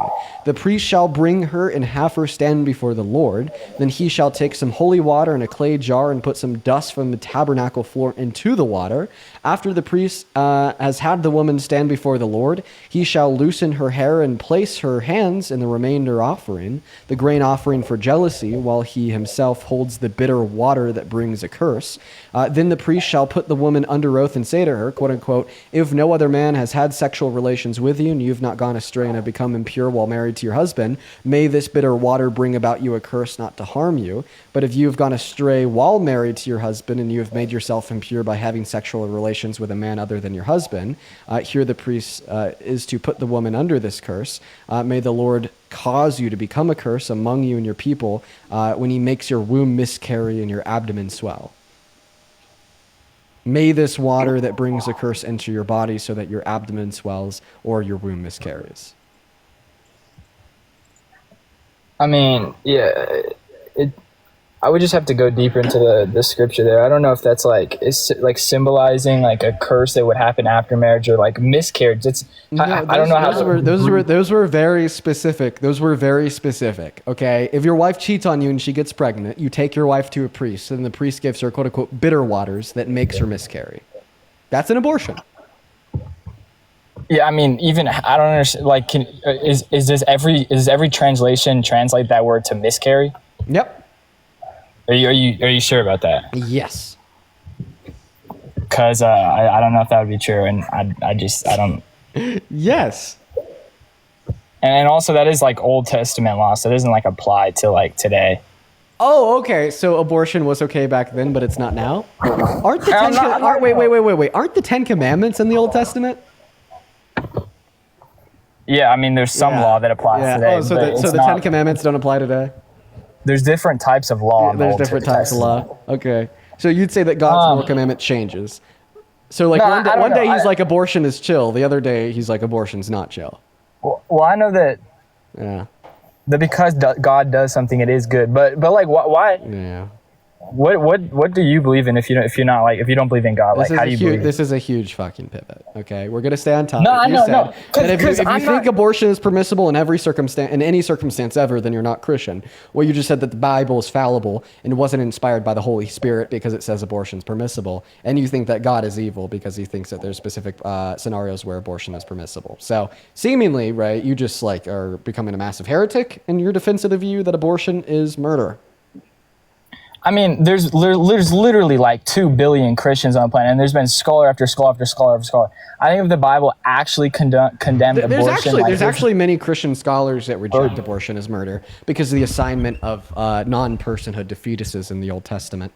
By the way, a lot of Christian scholars don't think that fetuses are persons in accordance with the Christian text. But now what you're trying to do is you're trying to do a vague appeal to the argument of a scholar because you realize that your argument doesn't hold any water.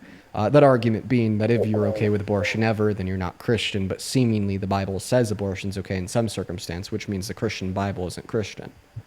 What I am in the argument is I'm skeptical because I know there's many parts in Scripture that if you read it at very face value, you can interpret it very wrongly. Okay, give me an interpretation of the Scripture that entails a conclusion other than what the Scripture says. I want you, like, for instance, like the final fucking line.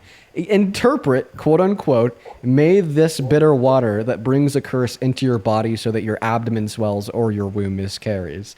Interpret that in any other sense than to force an abortion. I mean, it literally could be like a dream or something that happened prior. You're not like reading context. Like, I don't know. It could be like a dream that happened, or it was like it's gonna be like an abortion in a dream. Yeah, I don't know. It could be like a symbol of something. I don't. Well, that's why I was saying. I mean, we're looking at the very start of it. Then the Lord said to Moses, "Insert everything I read here." Okay, the Lord didn't say to Moses, "Don't make them dream. Just have them go to a priest and." Well, he says the water will bring. The water will bring like a curse and a miscarriage. Like a curse could sound like reasonable, like that would happen, and then maybe the kid would grow up in somewhere like I don't know. But a miscarriage, like do fetuses that are miscarried grow up? So do they? So do fetuses that are miscarried grow up? No, that's what I'm saying. The miscarriage part is what I'm skeptical about, not the curse. The miscarriage part. That's why I went to wonder if that's actually how every single translation accurately translate that word into miscarriage, because like. I assume that back like in the like when the Bible is first translated, miscarriage probably wasn't even a word that like you could be used. So and also like I'm confused. I'm so sorry. We understand when we like continue to read the Scripture. What I'm saying here only becomes like more clear using other words. Like going down here to like Numbers 5:27. Like once again, right? The priest is to like make the woman like drink the bitter waters. If she has made herself impure and been unfaithful to her husband, then the result will be a miscarriage. However, if the woman has not made herself impure but is clean, meaning she didn't cheat on her husband, she is cleared of guilt and will be able to have children. Right? Like that second point there, will be able to have children if she didn't cheat on her husband, is what proves that it's actually talking about a miscarriage, because that is what would prevent her from being able to have that child. And I mean, yeah, I mean, so you think that in the Old Testament times back in the day, like the priest would literally give the woman water and it would actually kill the fetus? Bitter water. Like the water. Yeah, so I mean, abortions have been around since like ancient Greek. Bitter water just has like different compounds in it that like force a miscarriage. Yeah, abortion's been around for a long time. So Camp, thank you so much for the $20 over on Super Chat, who says you can be a good Christian or a Trump supporter, but you can't be both. No, I actually agree with you. We should talk about that next. You're a bad Christian for supporting Trump, and I believe that. Let's get 200 KFWs as well as let's get 100 DKWs, who says, were there pregnant women in Sodom and Gomorrah? You're right, DK. There were. I mean, there had to have been, right? Just numbers, statistics. God fucking didn't just kill the fetus. He killed them too. No, that's a good point. Yeah, I guess God has done abortions before, right? As well as Laura, thank you so much for the $10 over on Venmo for quote-unquote putting up with the MAGA mentality. And Christopher, thank you so much for the $15 over on Venmo, who says, I am MAGA. Bring me up on the stream, Christopher Hartley. Okay, I'll keep an eye out for you. Thank you for the $15. Putting your money in the right places. Better in my wallet than yours. I'm just fucking with you. Thank you for the $3 over on PayPal, and Cassidy with a 1. So, I mean, do you have any like counter objection or argument against this position, or should we just move on to my position? That is, you are a bad Christian because you support Trump. I mean, I don't support the like morally like wrong. Like I don't. Trump has a terrible character. Like I'm not gonna lie, he doesn't have a good character. Like what he's done in the past is devil has full hold of him, right? Raping women, sexually exploiting little girls. So you voted for somebody that the devil really has a firm grip on? Yeah, no, all those actions are abhorrent. But if I were to like vote for a Democrat instead, and they were to get elected, and they were to put in pro-life policies, or like you're not pro-choice, that you're not allowed to ban abortion in any of the states, then I think that would be worse, because it would result in my position a lot more death. So I'm not. Well, I mean, actually, since Roe v. Wade was overturned for the first time in 32 years, the annual amount of abortions in this country has only gone up. So actually, voting for Trump and supporting him is worse because it's made the amount of abortions go up. Yeah, it's sad, but at least it leaves the opportunity for future ban. But like for right now, right? Like you caused, right? Like a significantly higher level of abortion in this country. By the way, I don't know what caused that, right? The amount of abortions per year in America was going down from the moment Roe v. Wade was signed into law until the moment it was overturned. Every single year that number was lower. The moment it was overturned, boom, started shooting up every single year. I think it made like women that were pregnant feel like a sense of urgency. Maybe if like they were living in like a blue state where it was legal, it's like shit. Like now it can be illegal. So if I'm gonna get this abortion, I need to do it now, instead of like, well, if I'm gonna get an abortion, I could just kind of do it whenever I want because I have that right and it's federally protected. Maybe that's the hypothesis. I don't know. But regardless of what the explanation is, it is a fact that for the first time in 32 years after Roe v. Wade was overturned, the annual amount of abortions in America started going up. Yeah, I mean, that's sad. I don't know how I could have like predicted that. So it's like I can't. Yeah, it seems like a terrible strategy to save lives, right? Well, it was a great strategy that didn't work very well. But I mean, you think it would have been a better strategy, like just to hypothetically think that if I were to vote for that and it were to like you could always revoke your support now, right? Now that we know it's a terrible strategy, these are the outcomes. Do you still support Trump? No, because like what. I would hope that it would more ban would be in the future. So why would I like revoke my support now? Yeah, but because Donald Trump is an anti-Christian lunatic that has been held civilly liable for raping a woman, sexually exploited children, was best friends with Epstein, sending him letters depicting the naked bodies of women. Oh, and his policy, I'm going to get there, not to mention his economic policy is incredibly anti-Christian. He's now taken food stamps away from 41 million Americans, 12% of the population, and said that he's not going to give any emergent... What's that? Socialism is anti-Christian. What? Okay, yeah. So when Jesus was giving his speech, the Sermon on the Mount, he said, well, I mean, listen, guys, I would give you the bread and fish, but you got to pay more in taxes first. Yeah, it's a one-time experience, not giving bread and food. Right. Exactly. No, absolutely. No, completely, 110%. Republican Jesus is a real thing. Oh, but guess what? It's socialism for poor people that's bad. But socialism for the corporations is awesome. Like the average American taxpayer pays $36 per year in taxes to fund food stamps. Do you know how much they pay for corporate bailouts and subsidies for billionaires? Do you know how much they pay out of the... $700. Oh, by the way, you don't even know what fucking socialism is. I'm getting... No, 1 second. I'm getting the quadruple fucking dunk on you. All right, now that I've shown you that Republican Jesus is a goddamn myth, and that I've shown that you support this sense of socialism, quote unquote, for the ultra wealthy and the corporations, now I'm going to triple dunk on you here. What's socialism? Go ahead and define that word. Socialism? Yeah. I mean, it depends what kind of socialism you're talking about. Full socialism, like communism, or like democratic socialism? So socialism and communism are totally different. What's socialism? It's the workers owning the means of production. Oh, so when we give poor people food stamps, the workers own the means of production? What? No, that's okay. So then why did you say that food stamps were socialist? What? There's different forms of socialism. There's another definition of socialism. Okay. So No, what's the other definition of socialism? It's taking taxpayer dollars and spending it in areas that they don't support. So it's taking taxpayers' dollars and spending it where? On things that they don't like want. Like it's like I don't understand. Wait. I don't want my taxpayer dollars to go to fund like missiles being dropped on Palestine. Therefore, could I say that Donald Trump giving Israel money to drop missiles on Palestine is socialist?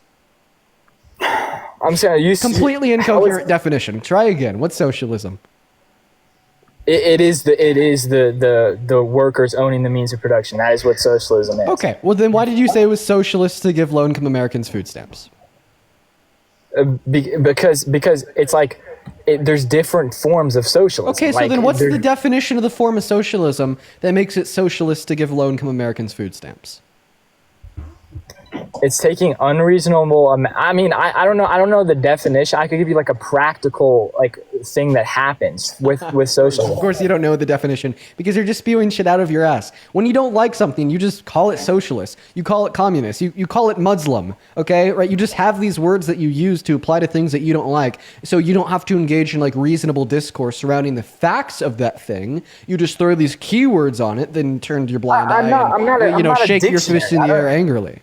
I'm not a dictionary. I don't know what the definition of social, like the actual like so Oxford then don't just definition. be calling random shit socialist to try to stigmatize it to a populace of this country that thinks they don't like socialism because of the Red Scare in the 70s. Like in practice. I know what socialism looks like in practice. I don't know the definition of it. Okay, so what does socialism look like in practice? It looks like taking too much taxes, taking too much taxes to get to bring in more federal income, and then the government spending that federal income in areas that like in any area that they choose, and not necessarily your like what you want. Okay, and you think that they're doing that with food stamps? Well, food stamps is a form of that. Okay, so therefore you think that they're doing that with everything, okay? Everything that they pay for. Everything that they pay for is therefore something that you're not choosing, since you're ignoring like the function of like a representative democracy and electing your representatives to serve your best interests as one of their constituents on like the district level, the state level, or the federal level. So therefore, if you think it is socialist for the government to spend money on food stamps, then it's socialist for the government to spend money, period.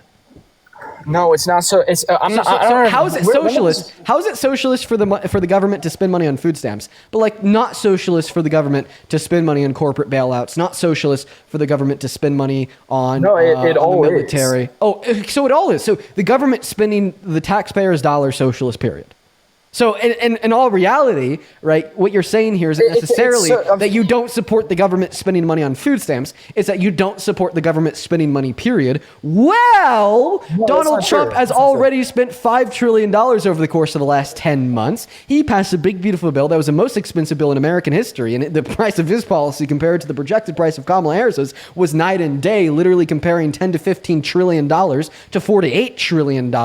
Therefore, in accordance with your own values, Kamala Harris was the better pick of the two, as she was less quote-unquote socialist under your view.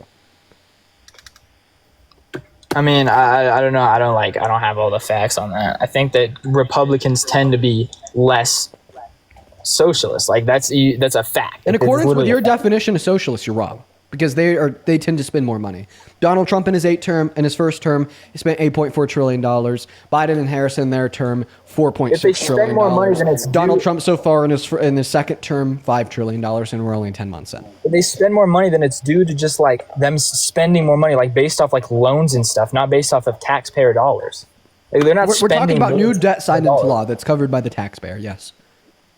Yeah. Okay. So in a broader, like, I guess if you keep going down, like, sure, but no, all of a sudden, but I mean, Republicans are more socialist than Democrats, right? Yes, they are. No, they're not. What? I don't even know what the hell you're saying, bro. What are we doing? You think that Republicans are more socialist than Democrats? Yeah, in accordance with what your definition of socialism is. I mean, like, your definition of socialism is just bullshit, but yes, in accordance with how you defined it, absolutely. How did I define it? I don't even know how I defined it. I'm not. Government spending money. No, I mean, yeah, that. How do you define it? How do you define it then? Workers owning the means of production. Yeah, that's what I said. Okay, then how are food stamps socialists? Well, because food stamps have nothing to do with the workers owning the means of production. and it's practical application to social. So where are we applying the workers owning the means of production in EBT? Where are we applying that? Where can we see that practical application? It's democratic socialism. What's democratic socialism? It's high taxes. High taxes. Okay. That's Well, basically- okay. Well, then you'd say that like bailouts for corporations are more democratically socialist under your view than food stamps, since food stamps cost the average taxpayer $36 and corporate bailouts cost the average taxpayer $700. Yeah, I mean, I'm not against food stamps. Well, what I don't understand. I'm fine with democratic socialism, like at a very small scale. If they take 10%, 20% of our income, even though I think that's too much.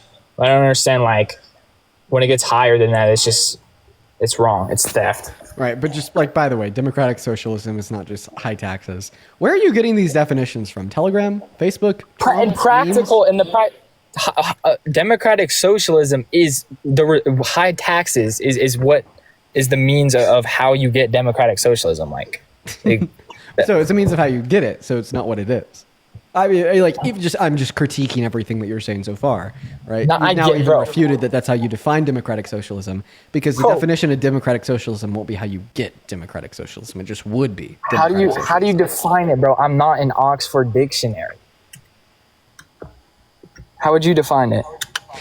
I take it to be like an economy that is managed by the people and includes like a variety of methods, such as like worker-owned cooperatives, decentralized planning, and like maybe like some state ownership of key industries. Yeah, and that'd be my loose understanding of it, which probably isn't that good of an understanding of it, but significantly better than yours. Yeah, that's what it is. I'm not debating it, but that is anti-Christian. How so? Because it's theft. You take people's money and you spend it on all the stuff. That So you just think that taxation is anti-Christian? It is. I mean, not. Oh my god! Oh my god! High taxation is. I mean, 10% is fine. Wait! Listen. Even low taxation is still like theft under your view. It's just like a lower level of theft. No, it's not theft if you do it equally to everybody. Okay. What does it mean to equally tax everyone? Oh wait. So if people voted for democratic socialism, then it wouldn't be anti-Christian? Well, not everybody would vote for it. Okay, but if they did, I mean, if they did vote for it, then it would be anti-biblical for them to vote for it, so it would still be anti-Christian. Wait, what's like anti-Bible about supporting that system? It's theft. Wait, so you're saying that you could consent to yourself being like stolen from? Then it's not theft.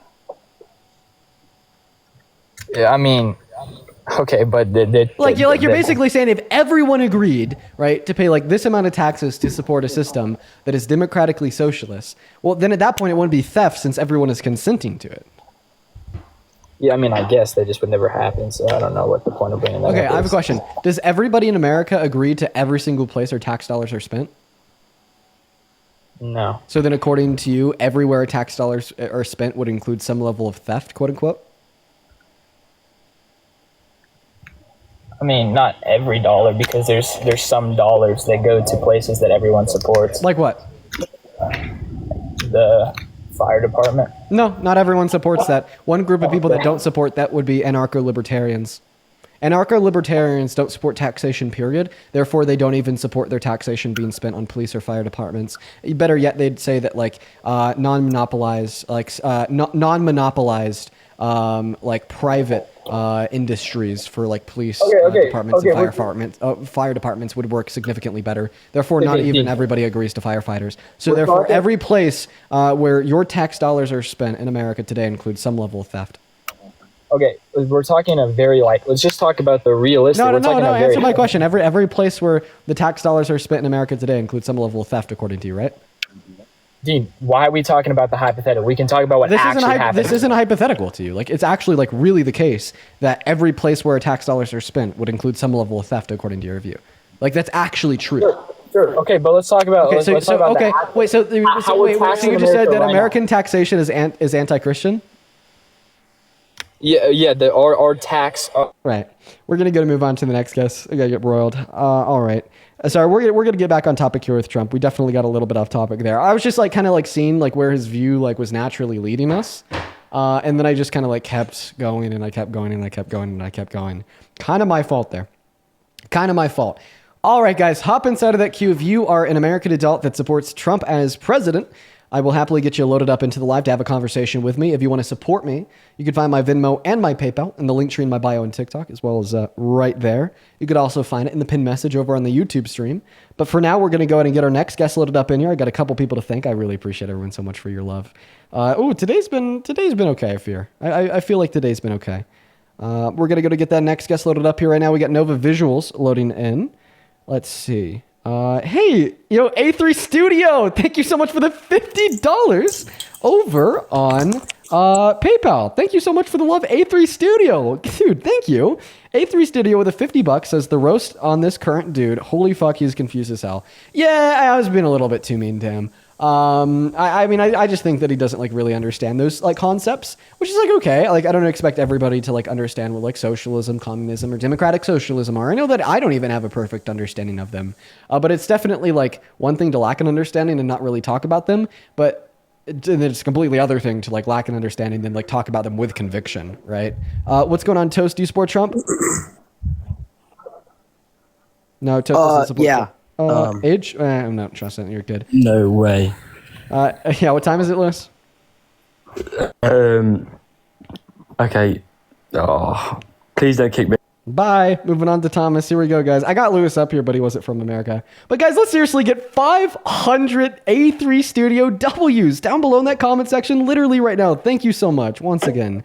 As well as, oh my God, Kenneth, Jesus Christ. Thank you so much for the $100 over on PayPal. Dude, thank you so much for the love, Kenneth. All the love in the world to you, man. I want everybody watching right now to drop 1,000 big W's for Kenneth for the $100 donation over on PayPal. Thank you so much for the love, my man. I've said this to a handful of people now, but I want to say it again. I seriously do not deserve that. That is way too much love, and you were so incredibly kind and generous. As well as I just read your message. I'm going to keep that one to myself, Kenneth. But you know what? I agree with you. Good point. Thank you so much for the $100, man. Show some fucking love to the GOATs, A3 Studio and Kenneth, down below in that comment section, while we are still actively looking for our very next Trump supporter to come up on the live to have a conversation. I would also like to thank Salvador. Thank you so much for the $1 over on PayPal. Mary, thank you so much for the 5. Samuel with a 5. Juliana, thank you so much for the 3. Thank you guys. And then Sophia, thank you so much for the $12 on PayPal, who says, sending you so much love from the UK. Grateful for people like you using their platform to preach common sense. Thank you so much for the love, Sophia. Show some love to Sophia while we're looking for that next Trump supporter. Thank you so much. As well as over on Venmo, I'd like to quickly thank, let me get it loaded up here. By the way, we are still actively looking for the next Trump supporter. It's okay. That person left. Moving on to the next. All right, we got Gleb loading up, and guys, just make sure if you're in that queue. Yo, what up?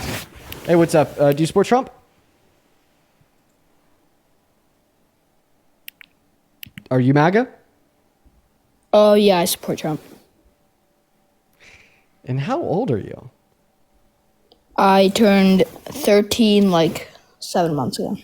Oh, you know what? You gotta be 18 to be on this live. But before I kick you, I'm gonna make you one big recommendation.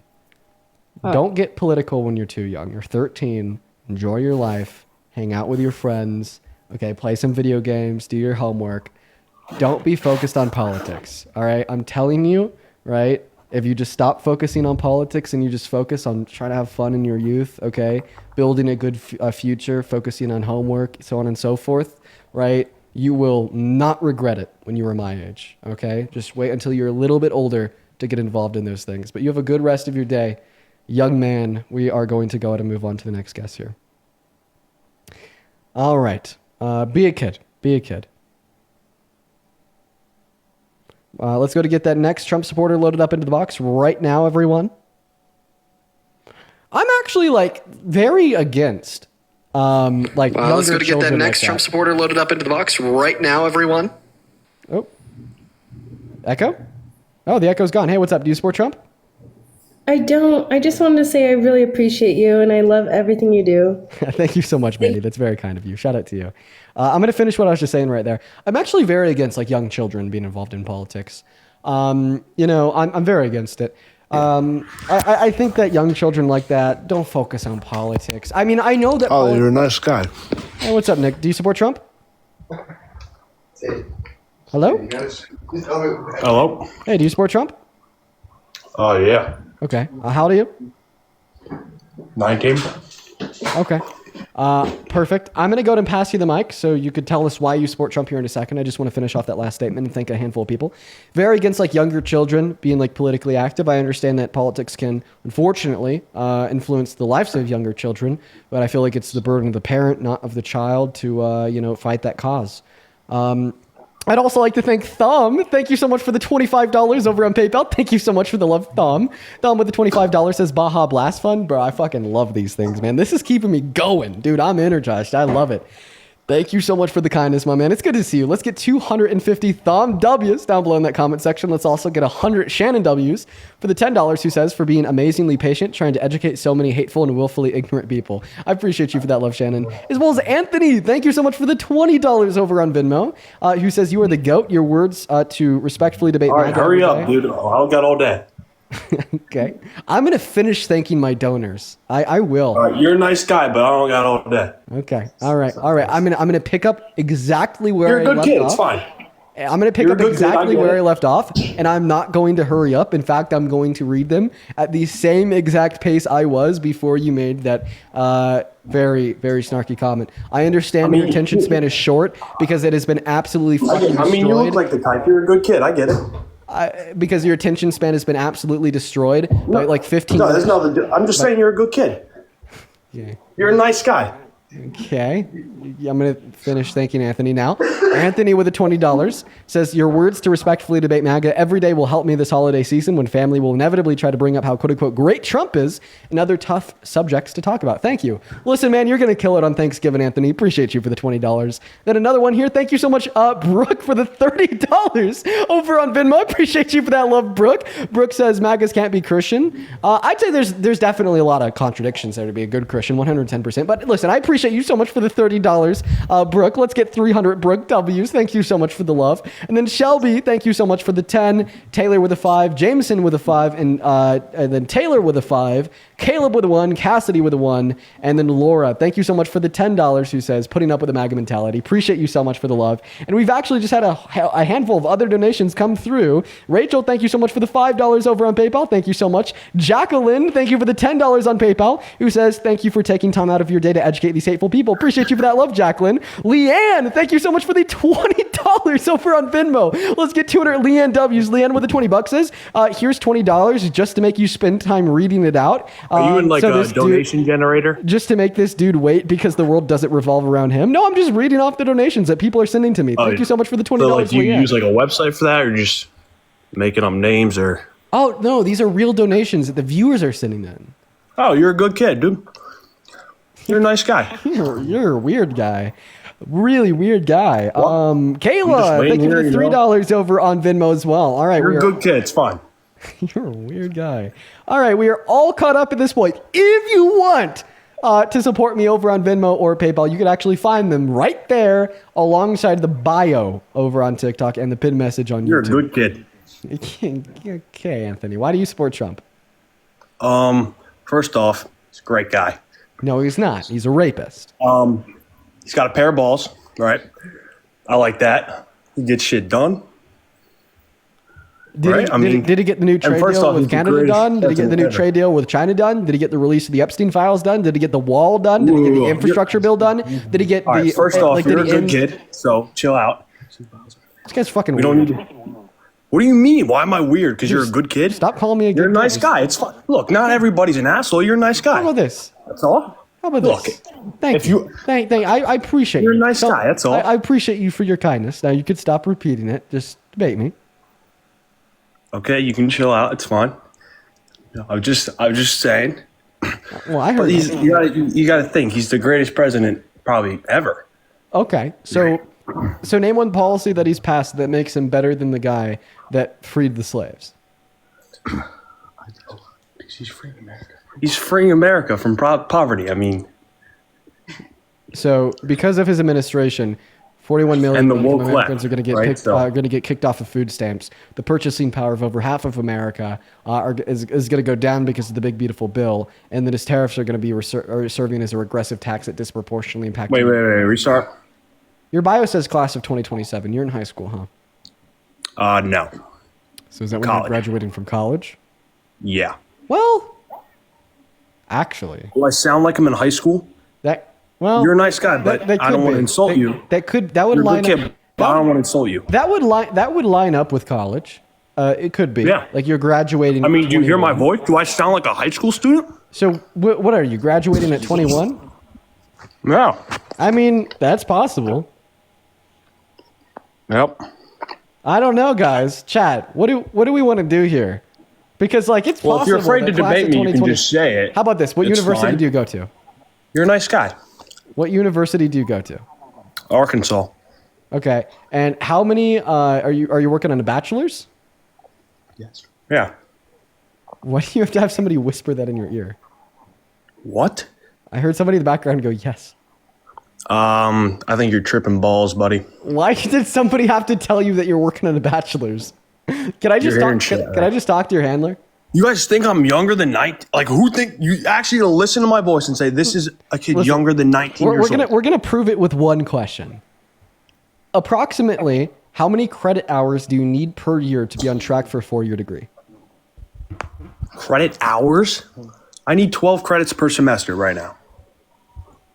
I heard the guy in the background say 12. What are you even talking about? You have somebody in the background. I can hear him. Okay, but I was the one that said 12 credits. He hasn't said a word. He's just listening. No, he went. Look, you're a good kid. It's fine. I understand. You're a nice guy. What is your major in? My major? Business. So what is it? wait, What is a business major Business. called? Business administration. That's my major. Is that what the person whispered?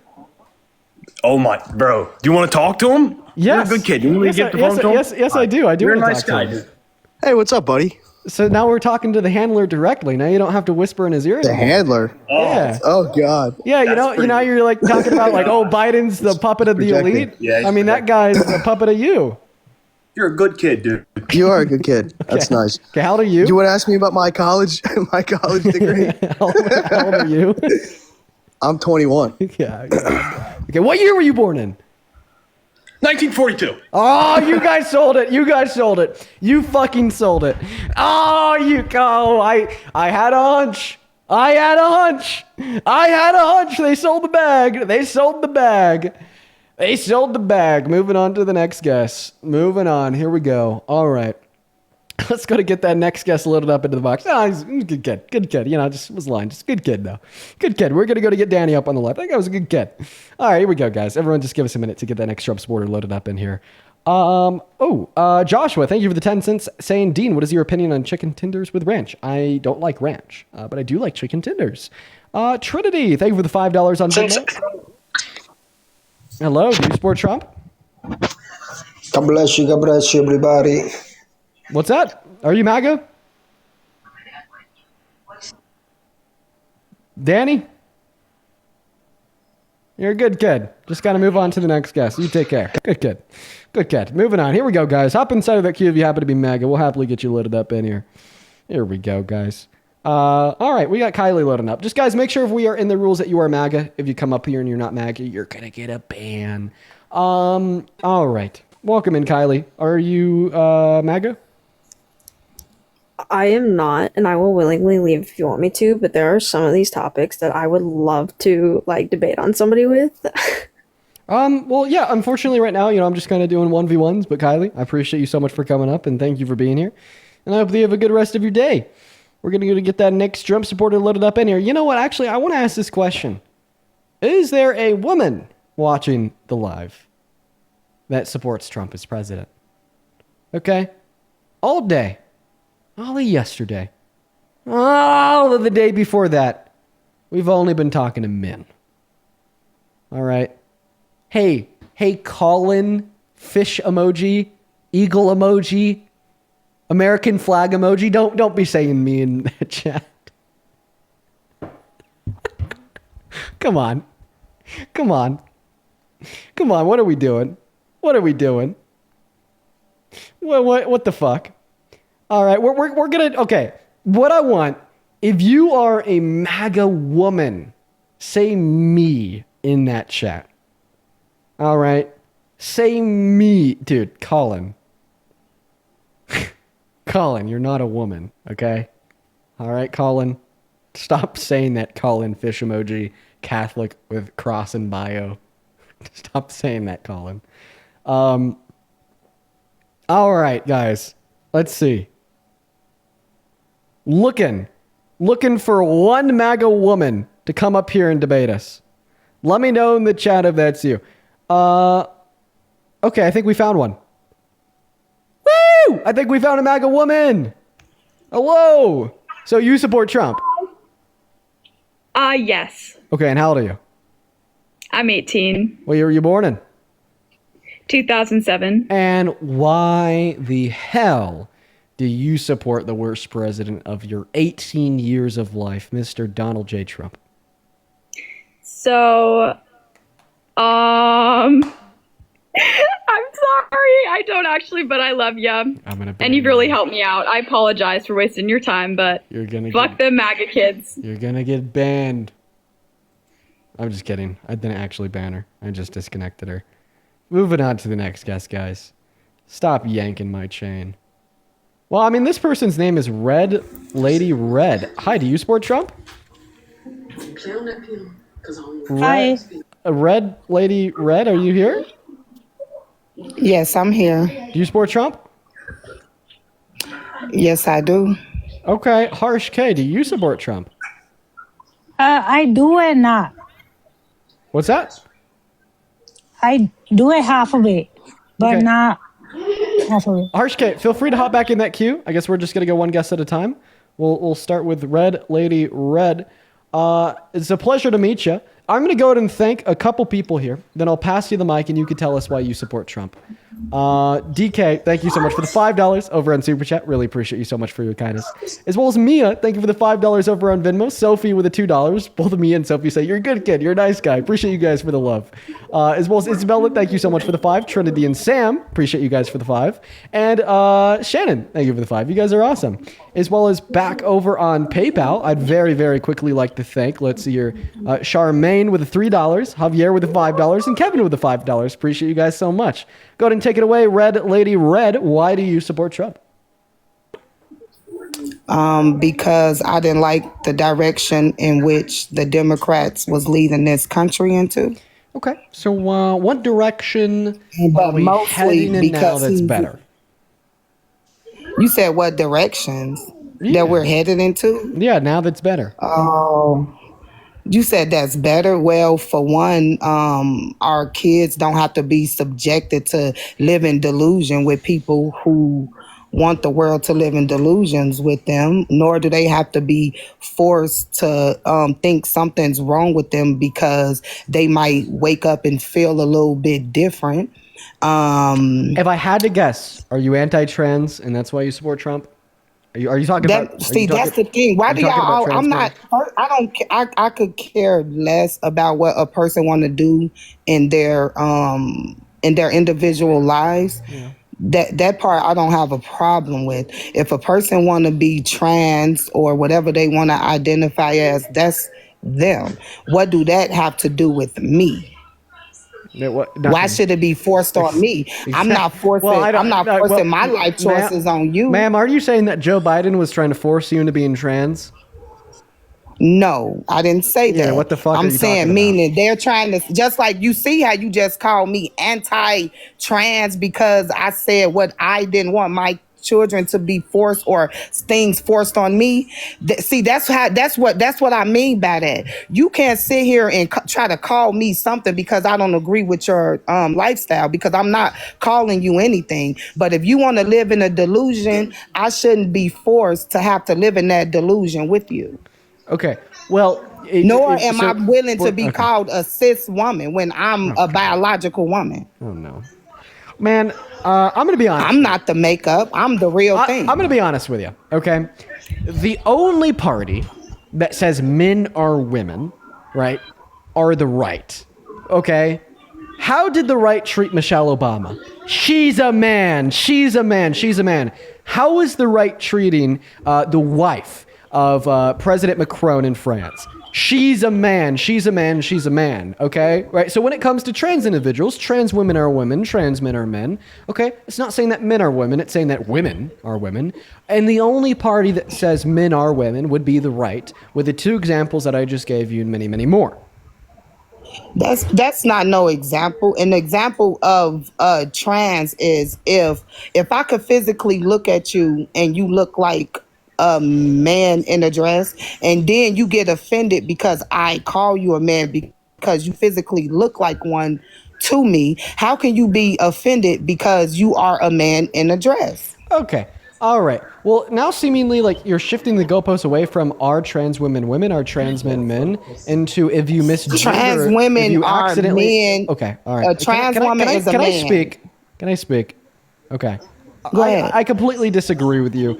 We just have to be very careful about this debate because it gets flagged by TikTok TOS. The last time I allowed this debate to unfold, I got banned, okay? And I lost access to my multi-guests for 3 days. Let's see if there's a workaround way that we could have this conversation. I'm sure that there's a couple. First, are you Christian? No. Okay, that workaround way is dead. Second, do you think that trans women should be able to go into women's private spaces? No. And okay, all right. So do you think that a cis man like me should be able to go into a woman's private space? No. And if a man does go into a woman's private space, what do you think should happen to him? Like, imagine there's this hypothetical man that walks into the dressing room of naked teens and naked women to unconsensually look at them without clothes on. A total pervert. What should the punishment for that man be? I already know where this is headed. Y'all funny. Men should not be in the spaces with women, period. So if a man goes into a woman's private space to be a predator, to look at them while they're naked, what should the punishment for that be? Jail for life? You say what? So if say that again? If a man does go into a woman's private space to look at naked women, naked girls while they're undressing in a dressing room, right, to perv on them, to exploit them unconsensually, what should his punishment be? You said what should a man that's coming intentionally into a woman's locker room while they're naked? Yeah, to look at them while they're naked, to be a total fucking sick perv. What should his punishment be? The same as any punishment if you've been creepy. Should he go to jail? It depends. I would need more context to what happened. Okay, let's just imagine that there's like a 60-year-old beauty pageant owner, all right? Some really creepy dude. And while he's owning these beauty pageants, he's abusing his position of power as the owner of the beauty pageant. And imagine that they then walk back into the dressing rooms of these naked teens, literally minors, and naked women, naked. And then he looks at them unconsensually. Was they naked, or that's the narrative? No, it's was they naked, or is that the narrative that y'all want us to play? I'm just giving you some hypothetical context. So if a man did this, abuse that position of power. No, that's not hypothetical. It is hypothetical. You trying to make it.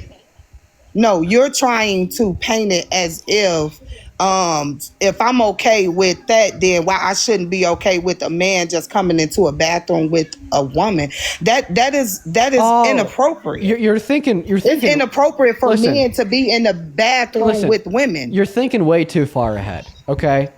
If a man owns a beauty pageant, abuses that position of power. Trying to control. You're only saying that because of the narrative of what they tried to push about Trump, and I support him. I know exactly why you're saying that. Oh, listen. Trump's not done this. That narrative was made by fake liberals that were lying, okay? I'm with you there.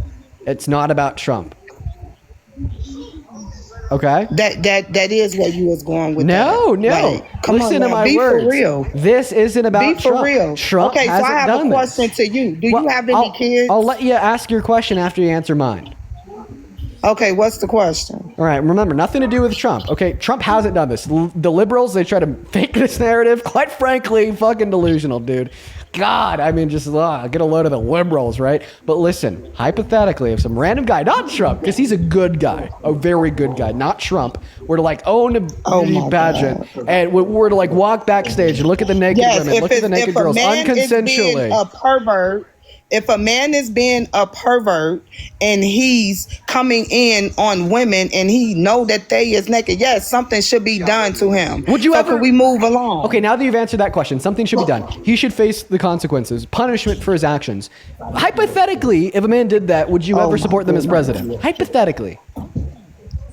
I'm gonna still I'm going to support Trump no matter how you try to spin the narrative because So hypothetically, I'm not brainwashed. If you knew for a fact, hypothetically, if you knew for a fact, this isn't the real world, just a mere hypothetical question. If you knew for a fact that Donald Trump had like sexually exploited naked teens and or naked women by walking into their dressing rooms and looking at them when they had no clothes on, would you still support him as president? If you knew that for a fact in this hypothetical fairy tale world. I don't know that for a fact, so show me so I can see. No, well, this isn't the real world. It's hypothetical. I'm saying in another version of reality where you did know this for a fact, where he'd actually done this, would you still support him as president? You said if I knew this for a fact, I wouldn't support no one that would harm children intentionally. Okay, so like including Trump. So if Trump did this, you would no longer be MAGA. Including whomever. So if Trump did this, you would no longer be MAGA. Can I just get a clear yes or no? I'm not MAGA. I just support Trump. If Trump did this, would you still be a Trump supporter? Could we get a clear yes or no? If Trump did that and he's already the president, I still would rather him be the president than what they had. Yes. Okay, what the fuck? Okay, so the first thing that you brought up when you joined this live, I just muted you, not because you were interrupting me. I was just kind of angry. Feel free to unmute yourself. So the first thing you brought up into this live was saying that you support Trump, right? The guy that's taking healthcare away from 10 million low-income Americans, the adjudicated rapist, the 34-count felon, the guy that's taking away food stamps from 41 million Americans on November 1st. Is there a criminal record of him being the rapist? So yeah, he was sued for that and he was proven guilty in a civil court. No. Suing is civil. I said criminal. Oh yeah, no, he doesn't have a criminal record for rape, but he's still a proven rapist. Has he ever been criminally charged and convicted of rape? So no, he hasn't been criminally convicted of rape, but he's still a proven rapist. No, he has not. Anybody can go to the courts and sue somebody. But he's still a proven rapist. And no, he has not. Yes, the civil court proved it. The first case to ever be won by substantial evidence off of hearsay, word of mouth. Because I know if I was a great victim of a man of Trump's status, I wouldn't have waited 30 years. Well, I mean, in fact, it's the status of Trump. I wouldn't wait a day. I wouldn't wait an hour. So it's actually. So what are you talking about? It's actually Trump's status that would actually put more pressure on the victim to wait longer. I mean, think about it. He's a billionaire. Right? No. That's just an excuse y'all try to give women, which is why people don't believe women in the first place. Wow. Because if someone harms you, you should want to seek criminal charges, not a bag. Wow. Okay. I wouldn't be thinking about money if this man harmed me. I would want him locked up, not want him to pay me. Right. So first and foremost, I wouldn't be looking for his money. I'd be looking for justice. So first and foremost, 60% of rape victims, right, never report it to the authorities in their lifetime. So I don't think that we should be victim blaming somebody that waits 23 years because of immense social pressures, leading to her losing her job, being turned into a monolith of the left, then stigmatized and demonized by people like you. And then second of all, you said people like me. How do you know I'm not a victim of that? Okay, well, I mean, if you are a victim, that doesn't change the fact that you're a member of the MAGA cult. Yeah, and by me being a victim, and when I say when I say people like you, I mean people in the MAGA cult. Because the longer you wait, the more people will not believe you. Okay, the longer you wait, the more. Yes. Yeah, but we shouldn't blame that on the victim for waiting. People will not believe. We shouldn't blame that on the victim for waiting. We should blame that on the individuals for not believing them.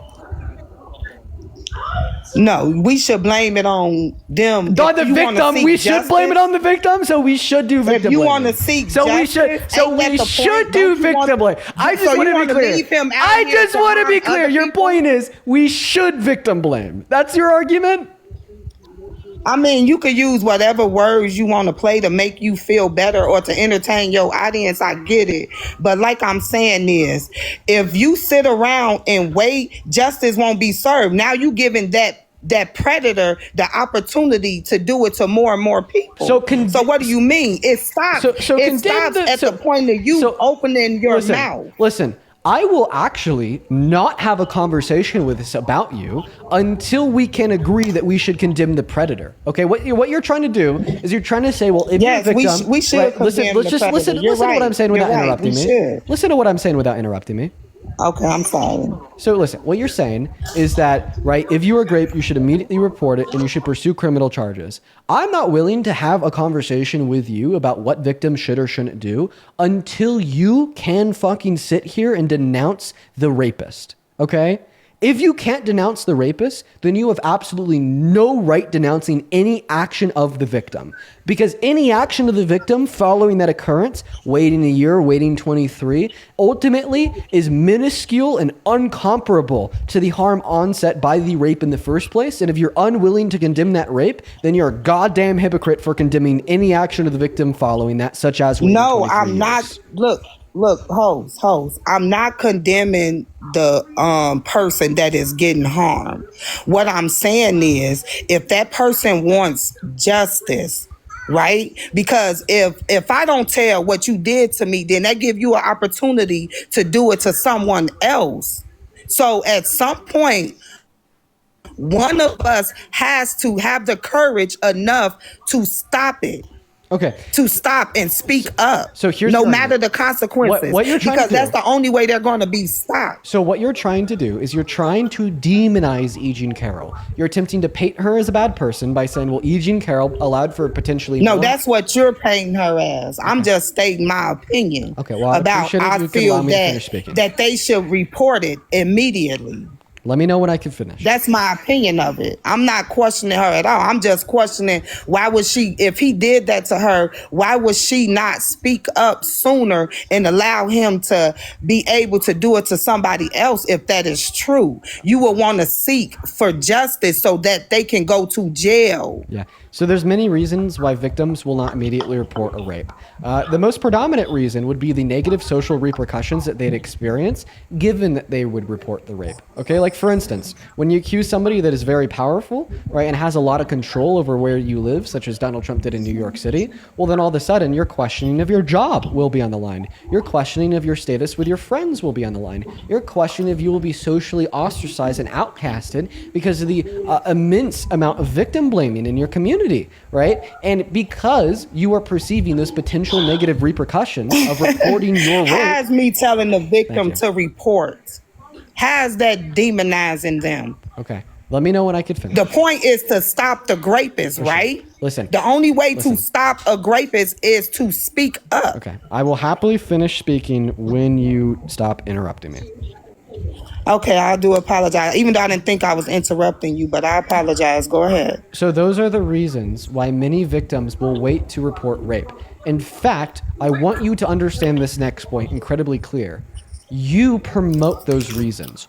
Right now, okay, after E. Jean Carroll finally spoke up, right now, after E. Jean Carroll finally got her rapist held accountable in a court of law, your immediate response is not to condemn Trump, is not to say that Trump is a bad man for raping her, but rather to say that E. Jean Carroll's a bad woman for reasons X, Y, and Z. Okay, regardless of how good or bad of a woman E. Jean Carroll is, no woman deserves to be raped, right? And rhetorically... That's true. I agree with you. No woman deserves that. You're absolutely right. Okay, great. And that's not what I'm saying. So the question of E. Jean's character shouldn't even be on the table when we are discussing the facts of her being raped by Donald Trump, yet so far, you have only been questioning her character in this conversation.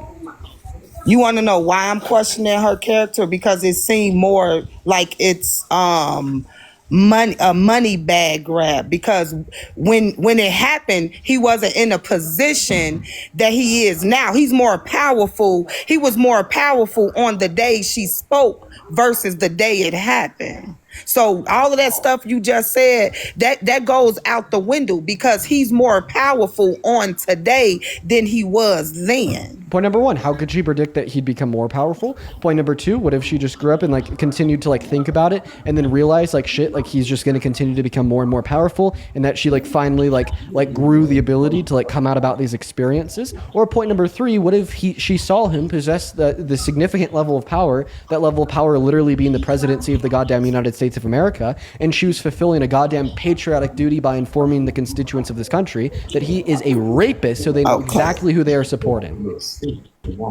Right. So if she wanted the country to know that he was a rapist, why didn't she report it so that he can be legally charged as a rapist? She did. Because right? She did report it. No, she did report it. Yeah, she did. 2019. 2019. So yes. Why criminal charges wasn't brought? Because the statute of limitations had passed. You couldn't pursue criminal charges. Okay, so instead of you sitting up here talking about how long people wait, why don't you advocate to change the time frame of that? I do. I think that two things instead could of be going true. back and forth with me I think about that two things could be making true it like I'm defending hey, a rapist, because I don't believe he's a rapist. I think that two things could be true at once. I think it can be true that we need to get rid of a statute of limitations on rape, and I think it could be true that Donald Trump is a proven rapist. The fact that you only think one of those two things could be true at once is kind of disheartening for the future of this country. That's your opinion, and you can have your opinion, but your opinion is not going to sway what I'm saying. It's the opinion of a unanimous jury of 9. I don't care. Okay. That's the thing. You don't care that it's an opinion of the court. Exactly. Because you don't care about the facts. I get it. You're just an anti-intellectual. You said, what is the facts? What facts did they have? Her word? Thank you so much for the galaxy. Oh, I'll happily go over the facts with you. Well, they didn't just have her word. They had testimony from 9 other individuals that aligned with her word, and therapist notes from the 90s where she indicated she was raped by Trump, and a cohesiveness between her testimony, the testimony of 9 others, and the testimony found within the therapist notes. Not to mention that she tried to submit her dress that she claimed she was raped in that had Donald Trump's DNA on it to the court to be tested, to prove it was his DNA, to further give material evidence that her claim was true. And then when she submitted it to the court, the judge then turned around and asked Donald Trump to submit his evidence to be tested against the DNA on the dress. And then Donald Trump was like, no, I'm actually not going to submit my DNA, even though if I was actually innocent, this would exonerate me and prove my innocence, thereby indicating, well, we maybe even have more reason to believe his guilt. Not to mention the inconsistencies within his own testimony, such as saying that he never met her in his life, which then E. Jean Carroll and her legal representation responded to with a picture of them together, and another inconsistency in his testimony when he said he never raped her because she wasn't his type, but then he confused a picture of his ex-wife for a picture of E. Jean Carroll in her deposition. Right? Not to mention other facts of Donald Trump's character that were very pertinent in this court case that would indicate him to be of a nature to do these bad things to women, such as when he went on the Howard Stern radio show and said that he likes to sexually exploit naked kids. I'm not done giving you the evidence. That when he said he likes to sexually exploit naked kids and sexually exploit naked women, or when the Access Hollywood tapes when he said you could just grab when did he say pussy. that? Oh yeah, Howard Stern show, August 21st, 2005.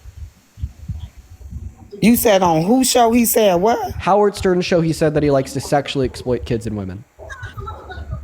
He said that. Well, I never heard him say that, so I won't speak on that. But as a person that used logic, if she got all of this evidence 23 years later, who sits around and hold on to all of this stuff and wait for a man to get powerful, and right before he won for presidency claimed that he did all of this? Who walks around with their victimizers come on a dress and save it? Victims of rape. Well, she should have been taking that to the police department. Victims of rape. You said who does that? I mean, victims of rape. And this is why victims of rape do that. When it's true victims, I'm sorry, I'm not going to let you glaze over that point because I want to acknowledge that. You just said over what point? Over the point. You asked the question, well, who hangs on to evidence of rape for 23 years? Victims of rape. Who does that? Victims of rape do that. That's who does that. Victims do people trying to get a bag do that as well. Oh, so then you're saying that she actually had evidence of the rape that she hung on to. So then you're saying that he is a rapist. Thank you.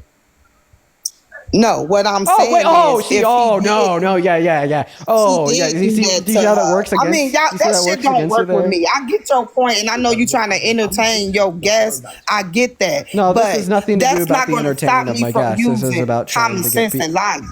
Ma'am, there's nothing commonsensical about denying the unanimous ruling of a jury of 9 based upon the preponderance evidence that I just suggested Right, to you, for money. the lies in 'Cause Donald he didn't Trump's go own to jail. testimony, as well as the concerning facts of Donald Trump's character, ranging from the Howard Yes. Stern interview to the Access Hollywood tapes. And you're saying that it's all for money because it was in a civil court. So Yes, all of like it's the all for victims of money. rape on behest of like church fathers that were also processed in civil courts in New York at that same time, was that all for money too?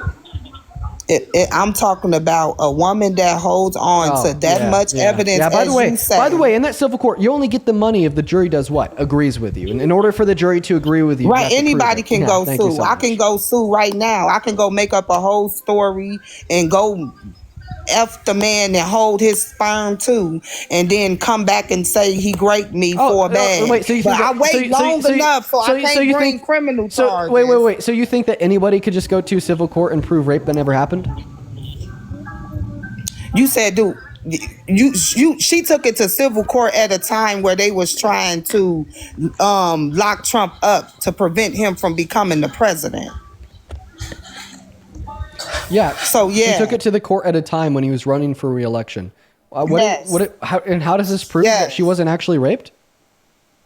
and how do it prove that she actually was? Yeah, because the court ruled it. Unanimous jury of 9 for the last time. That don't mean that. The court didn't rule. So the that- rulings they of can't courts. prove that So she the was rulings. raped. So the They- rulings. they- So the they rulings granted of court. her the money. So they They did prove granted that she her was the raped money. because they proved that she was raped and defamed. They granted her the money Because they proved that she was raped and defamed. That's why they gave her the money.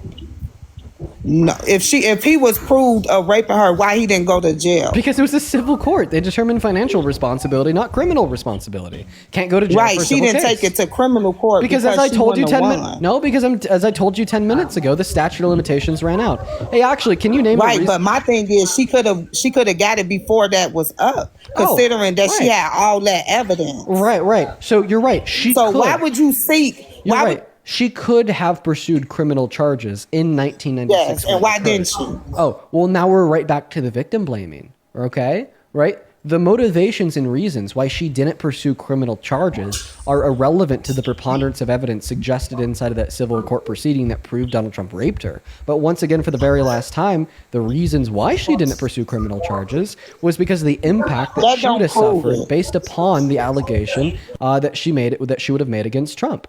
Like, in fact, you cannot deny that her accusing and proving that Donald Trump raped her in a court is going to lead to bad outcomes for her. Like, right now, you are generating bad outcomes for Eugene Carroll by defaming her character, slandering her name, questioning her character, turning her into a monolith, dehumanizing her. Oh, that's exactly what you're trying to do to your audience to me. Actually, sir. It's what you're doing to yourself. I don't care. Sorry, I'm not the one calling you a shitty person. You're the one admitting to be a shitty person because instead of advocating for a better and brighter future for everybody in America, you'd rather support the rapist that's now taking food stamps away from 41 million Americans, healthcare away from 10 million Americans, and reduce the purchasing power of 156 million Americans so y'all far just this life. complaining about people on food stamps? What's that? Talking about what they buying with their money. They need to get up and get a job. Like, y'all be so contradicting. The shit be funny. Just like you trying to sit here and tell me this is why real victims get overlooked. Yeah, you This are. is why. You are right. Why real victims get overlooked. Good introspection. No, the man that raped me is in jail, baby. I ain't sit around and wait till he got a bigger bag. Okay? Okay, so you are now saying I ain't sit around. I put him down so he couldn't hurt somebody else. Oh, so you're saying that's what I did. You're saying that a man raped you and then you proved it in court. Guess what? This whole time you've been disputing, right? You've been disputing and questioning, right, a woman who was raped by a man, then proved it in court. She did not prove it she proved it in a lawsuit. Yeah, she proved it in a civil court. Like, this is unreal. You just said, I'm the reason why real victims overlooked. Then you go on to say that you were raped and then you proved it in court. Meanwhile, this whole fucking time, you have been invalidating a woman that was raped and proved it in court. You were invalidating women like yourself. She proved it, and I didn't take the man to civil court. So what and is he the- had money. So what is the relevant difference? I didn't take him to What is civil let me court. I ask you took this him question. to criminal court. What is the relevant difference between civil court and criminal court that makes civil courts unreliable and criminal courts reliable? No, a criminal court meaning you want to seek justice for what this has happened, nothing so to it do can't with happen. this, but to that's not a someone relevant else. difference that makes civil courts unreliable, right? Like When I'm you asking go you, what to is the, I'm civil asking you, I'm court, asking you're you, seeking money. I'm asking you, what is the relevant difference between something being proven in a civil court and something being proven in a criminal court that makes the outcome from the civil court unreliable and the outcome from the criminal court reliable? You want to know what would have been the difference? He would have had to register himself. The whole world would have known that he was that and for real. It wouldn't have gave no. But that's not a difference. That's not a question of the difference in the standard of evidence that the courts are upholding. But that's not a question of the ruling from the jury. That's a question of what happens after we get the ruling from the jury. I'm very specifically asking you why you don't believe the jury of civil courts, but you will believe the jury of criminal courts. Okay? Because they having to seek register the as a sex money. offender or not is not a question of that. Plus, there's And no go to jail. Wait. Plus, there's no motivation of the jury to like get money to rule guilt for Trump in a civil court. The jury doesn't see that money, yet it's the jury who ruled his guilt. Oh wow, that's a good point. I'm gonna start running. I'm gonna. Oh, but she's not the one that ruled his guilt. The jury was. Definitely got paid for sitting on that trial. They don't work for free. Oh, okay. The same way juries get some level of compensation in criminal courts, right? So therefore, criminal courts are unreliable too. I mean, you could try to twist it how you want to twist and that it, jury would have got but you paid if should they be ruled that he was advocating innocent. that victims Also, speak up would and seek that jury criminal charges. would that jury have gotten compensated if they ruled he was innocent? They still would have got paid, yes. Yeah, okay. So then that didn't give them any reason to rule his guilt rooted within like wanting money. So then why did the jury rule his guilt? Women know, Why did the jury rule his guilt if he was innocent? Can I explain this to you? Just explain to I'm me a why. woman, right? Explain And to as me, a woman. Explain to me why the jury ruled his guilt if he was innocent. Because sympathy. When you hear things, yes. When you hear things like that, your first initial thing is to go with empathy. Okay, it's not. Juries not hard are to put on instructed people's to look at the evidence. Yes. Empathy. If I say I can make a lie up right now and get empathy because of the severity of the thing. So okay, you're just saying it's not hard that anybody can make anything up and go to court for it, and because the jury will have empathy, yes, we the have jury seen will agree it. with them. We have seen it throughout American history over and over so and you're over. saying- We so ain't you're saying finna all talk about all the Nigerians- people that done got So you're saying- hung so- and lynched so you're off saying- of lies so you're saying- of white women. Get out of here if you don't get it. Yeah, let's talk about it. Was Donald Trump White women, every major disaster in America that occurred to black men was behind the face of a white woman lying. Was Donald Trump a black man or a White billionaire women lie white all man? the time. They're groomed up to seek men with money. Was Donald Trump a black man or a billionaire white man?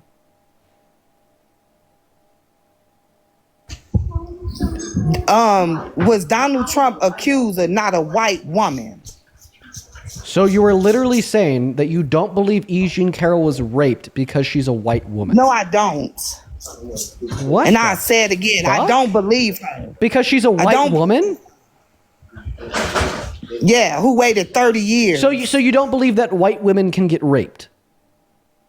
I didn't say that. But that is what you're saying. That is what you're saying. Because if you're saying that you do not believe, if you're saying that you do not believe she was raped because she's a white woman, right? This would imply that you don't think that white women can get raped. Because if you think that white women can get raped, well then you wouldn't question. Then you wouldn't question. Believe no. Because the thing is, if you believe that white women can get raped, then you would not question, right, the ruling of the jury. I'm questioning because white women have lied throughout history about being raped, and it was a lie. Okay, so some white women have lied about being raped. Therefore, hey, I have a really good question for you. I have a very good question for you. Let me know when I have your attention. Go ahead. Have rich white men lied throughout history about not raping white women? I don't know. I ain't Oh, about the because white see, women your lying on argument, my your community. argument is, well, white women throughout history have lied about being raped. Therefore, E. Jean Carroll was lying too. I'd hedge a bet. She is like, that more who walk around with a nut dress I'd for hedge a 30 bet. years? I'd hedge a bet that Who more walk rich white. around with Just a nut dress listen for to what I have to 30 say here. I'd hedge a bet that more rich white men have lied about not raping women than there has been white women that have lied about being raped. Men are the number one of that. So we could agree. So then I could just say that I believe Donald Trump is a rapist because he's a white man and other white men have raped women and lied about not raping them. And that's actually now right a more reliable hypothesis than your argument as a whole, since it is an evidently like common sense fact that more rich white men have lied about not raping a woman that they did rape than there has been white women that have lied about not being raped raped. I don't know about them statistics. You would have to show me for that. I would have to go research that, or you would have to show me, because I don't know the statistics of white men lying about not. Well, let's think about it this way. We know that 95% of rapists never see a day in jail, and we know that around 6 to 7% of accusals are false. So what does that tell us? If 93 through 95% of accusals are accurate, and only 5% of accusals land men in jail, this tells us that there's significantly more rapists that say they're not rapists than there are non-victims that say they're victims. Why this day? Why? I guess we got a. I guess I just got a violation. So I guess our conversation. Yeah, you gotta. You dude, the shit that you're saying on the live was literally so fucking disgusting, right? That like now the live stream is limited to 18 plus for the next 10 minutes because you're gross as shit. Sandra, appreciate you for the $5 on Venmo, who says she's a dumbass kicker from a white woman that was raped. Really sorry to hear that happened to you, Sandra. And I'm just sorry that you had to fucking hear that, okay? Listen, for all listen, for every single rape victim watching this live, I'm sorry that you had to hear that shit, all right? But like more specifically because of what she was saying there at the end of the conversation, for all the white women out there that have been raped, I'm sorry that you had to hear that shit. Because that was fucking insane. Amberly, thank you so much for the $20 over on Venmo. I appreciate you for that love, Amberly. Let's go ahead and load up Amberly's message here. That was literally insane. That was like literally fucking insane. That was nuts. Oh my god. Let's see. Amberly with the $20 says, why can't I read Amberly's message? Here, one second. Let me go ahead and load up Venmo and PayPal over my computer. I want to be able to read out y'all's messages. In the meantime, while I'm doing that, Ebony, that is EBONIE, thank you so much for the $20 over on YouTube Super Chat. I literally can't read half of your message, Ebony, but I'll read the part of it I can. Ebony with the $20 says, she uses no logic. She is disgusting. I hope that she doesn't have kids to protect. Thank you for what you do. Well, I really appreciate you so much for the $20, Ebony. That is so incredibly kind of you. Thank you so much for the love. As well as Zach, thank you so much for the $20 over on Super Chat as well, who says, this is perhaps the most morally reprehensible person I've ever heard. Truly disgusting. I mean, I'd place her up here with the mom and the daughter, and then Steve. Yeah. I mean, it's like, why are we like having people set like a new goalpost like every day about just being like super fucking sick and so disgusting? I don't know. L Valentine, I appreciate you for the $10 Australian on Super Chat, who says, as a white woman who's been victimized multiple times, first when I was 3 years old, this woman is disgusting. She was very fucking disgusting. Amberly with the $20 over on Venmo says, read as a pediatric sexual assault nurse examiner, the blatant victim blaming here is heartbreaking. If the world would actually believe survivors, more would report. Keep fighting the good fight. These people make me literally physically sick. You know what, Amberly? Man, this is hard to say, but it's true. These people make me sick too, and you guys have seen that on live. After that mom and daughter duo where I literally like shed a tear on live, like I'm just expecting it now. I just expect it now. Unfortunately, I didn't feel that sick twist in my stomach when I was having that conversation with the last guest, because I've had to make myself used to hearing it in order to like literally like not fucking cry because of like how insane like some of these people are. And that's crazy. That's crazy. It's so insane. That's so fucking insane. I appreciate you for the $20, Amberly. Caitlin, thank you so much for the $5 over on Venmo, she says, quote unquote, empathy, but literally has no empathy for a woman who experienced something terrible like herself. Oh my, thank you for doing what you do. I appreciate you for the $5, as well as Sandra with another $10 on Venmo who says, I just hope you know how smart and influential you are. We just love you over here. I appreciate you for that love, Sandra. Shout out to you. And then Vivian with the $10 who says, guess is disgrace. She is the reason why I haven't publicly said that I was grasped many times, thinking no one will believe me. Listen, most people, well, there's a lot of people, okay, who are not just batshit crazy and will believe you when you say that you were raped, assaulted, harassed, so on and so forth. Okay? Right? People like that last guess are just a very, very loud, disgraceful, disgusting minority. All right? People will believe you. I believe you. Okay?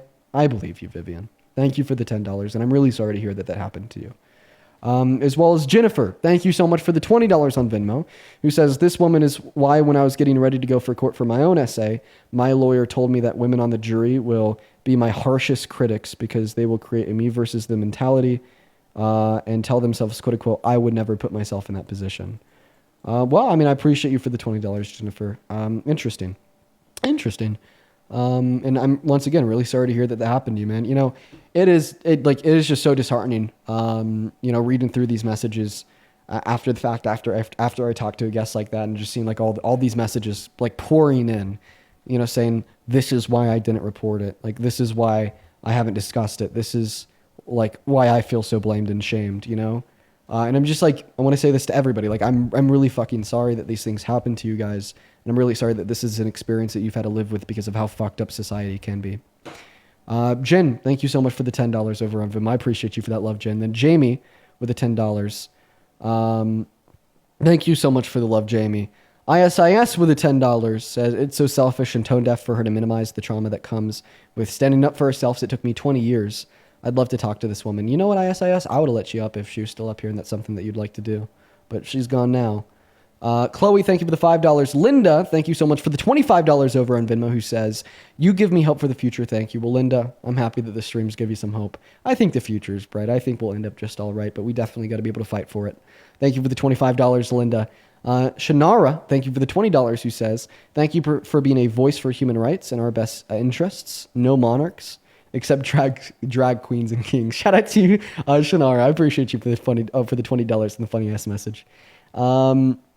And then Christopher, thank you for the 5. Martin, thank you for the 5 saying support. Thank you so much. We are all caught up over on Venmo. I'd also like to thank Bernard for the $20 over on Super Chat on YouTube, who says only 70 out of every 1,000 men are convicted of SA, even with overwhelming evidence of guilt. Yup. It is terrible. It is terrible that it is a reality. Absolutely terrible. As well as Jamie, thank you so much for the $32 over on PayPal, who says, so nice to see an American with humanitarian values. Love from Canada. Love to Canada and love to you, Jamie. Appreciate you for the $30. Let's show some love to Jamie in that chat. There are many Americans that agree with me. Many, right? But when you turn on the TV, you just see Fox, you just see Trump, you just see the crazy ones. Jasmine, thank you so much for the $10 on PayPal, who says, as a black woman, I'm disgusted by the last caller. I was essayed by a man that told me I would never be believed because I was a quote-unquote silly wannabe white girl. He's currently in prison. The stigma against white victims is real. Much love, Dean. Well, I really appreciate you so much for the $10. As I said to many of the other individuals that have sent messages in today, I'm really sorry to hear that happened to you. I'm happy that he's in jail, and thank you so much for sharing your words. As well as to Maya, thank you so much for the $5, Kimberly with a 3, Susan, thank you for the 10, Ellen, thank you so much for the 10, then I'm going to call you M, thank you so much for the $20 over on PayPal, who says, keep going, have some Taco Bell on me. Dude, fucking W, man, I fucking love my Taco Bell. I appreciate you for the $20. Show some love to M, as well as Sarah, thank you for the $20 over on PayPal. Sarah, per your explicit instructions, I will not share your comment. I will keep that to myself. Thank you so much for the $20. Show some love to M and Sarah. And then Anna, appreciate you for that 5. And Susan, thank you for the $20 on PayPal, who says, fuck her. I'm 54 and had 6 child abusers And I was raped twice. I'm affected, never told, so guess I'm a liar. Crazy women blame victims. Let me add on to that. Crazy people blame victims. Okay? Right? The buck doesn't just stop at women. This is about much more than just the women who victim blame. This is about the society who victim blames, including a disproportionate amount of men and women. I mean, shit. I mean, we've seen women come on this live and victim blame multiple times now. Yeah. Thank you for the $20, Susan. As well as Rachel, thank you so much for the $10 over on PayPal. And Naomi, thank you so much for the 17. Thank you so much for the love, 17. Thank you so much for the love, Naomi. It's getting really hard to read these messages out loud, folks. I'm just going to be honest with you. I'm going to keep that one to myself, Naomi. I hope you don't mind. I'm really sorry to hear that happened to you. Like, that's just literally one of the worst experiences that a human could experience. And I really appreciate you so much for sharing that with me. I'm going to keep that to myself, but thank you for the $17 and thank you so much for sharing that with me. As well as, let's see here, I think we have a handful more over on Venmo. Gretchen, thank you so much for the $10. Nancy with the 5. Jess with the 5. And Nate, thank you so much for the $50 over on Venmo. I appreciate you so much for the love, Nate. Let's show some love to Nate down below for the $50. Let's get 500 Nate W's. Nate says new medication of the day, Zofran for nausea. Fun fact, I actually took some of that earlier, Nate. That is the medication of the day. Appreciate you for the 50. Thank you. I appreciate you guys. All right, folks. We are 4 hours and 16 minutes into the stream. At this point in time, I am likely going to start ending the stream. It is 8:10 p.m. out here in Colorado. And I think that we are going to hop off now. Those conversations are hard. They're really hard. And the only psychological way for me to deal with that after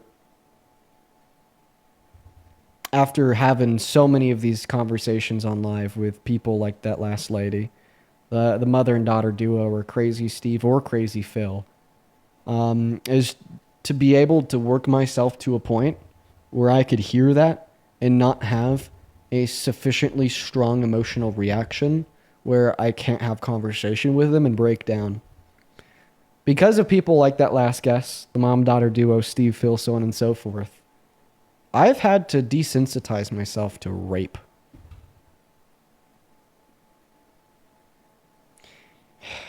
Isn't that, like, that's just been the natural reaction of my psychosocial, like, state in having those conversations, and I don't like it. It's just, God, I need to talk to a therapist about that. Like, I'm going to stop talking to you guys about that. I'm going to go talk to a licensed therapist about that. Dude, it's just nuts. Fuck, man. Okay, I'm going to go and get off for the night. All right, guys. I'll see you tomorrow.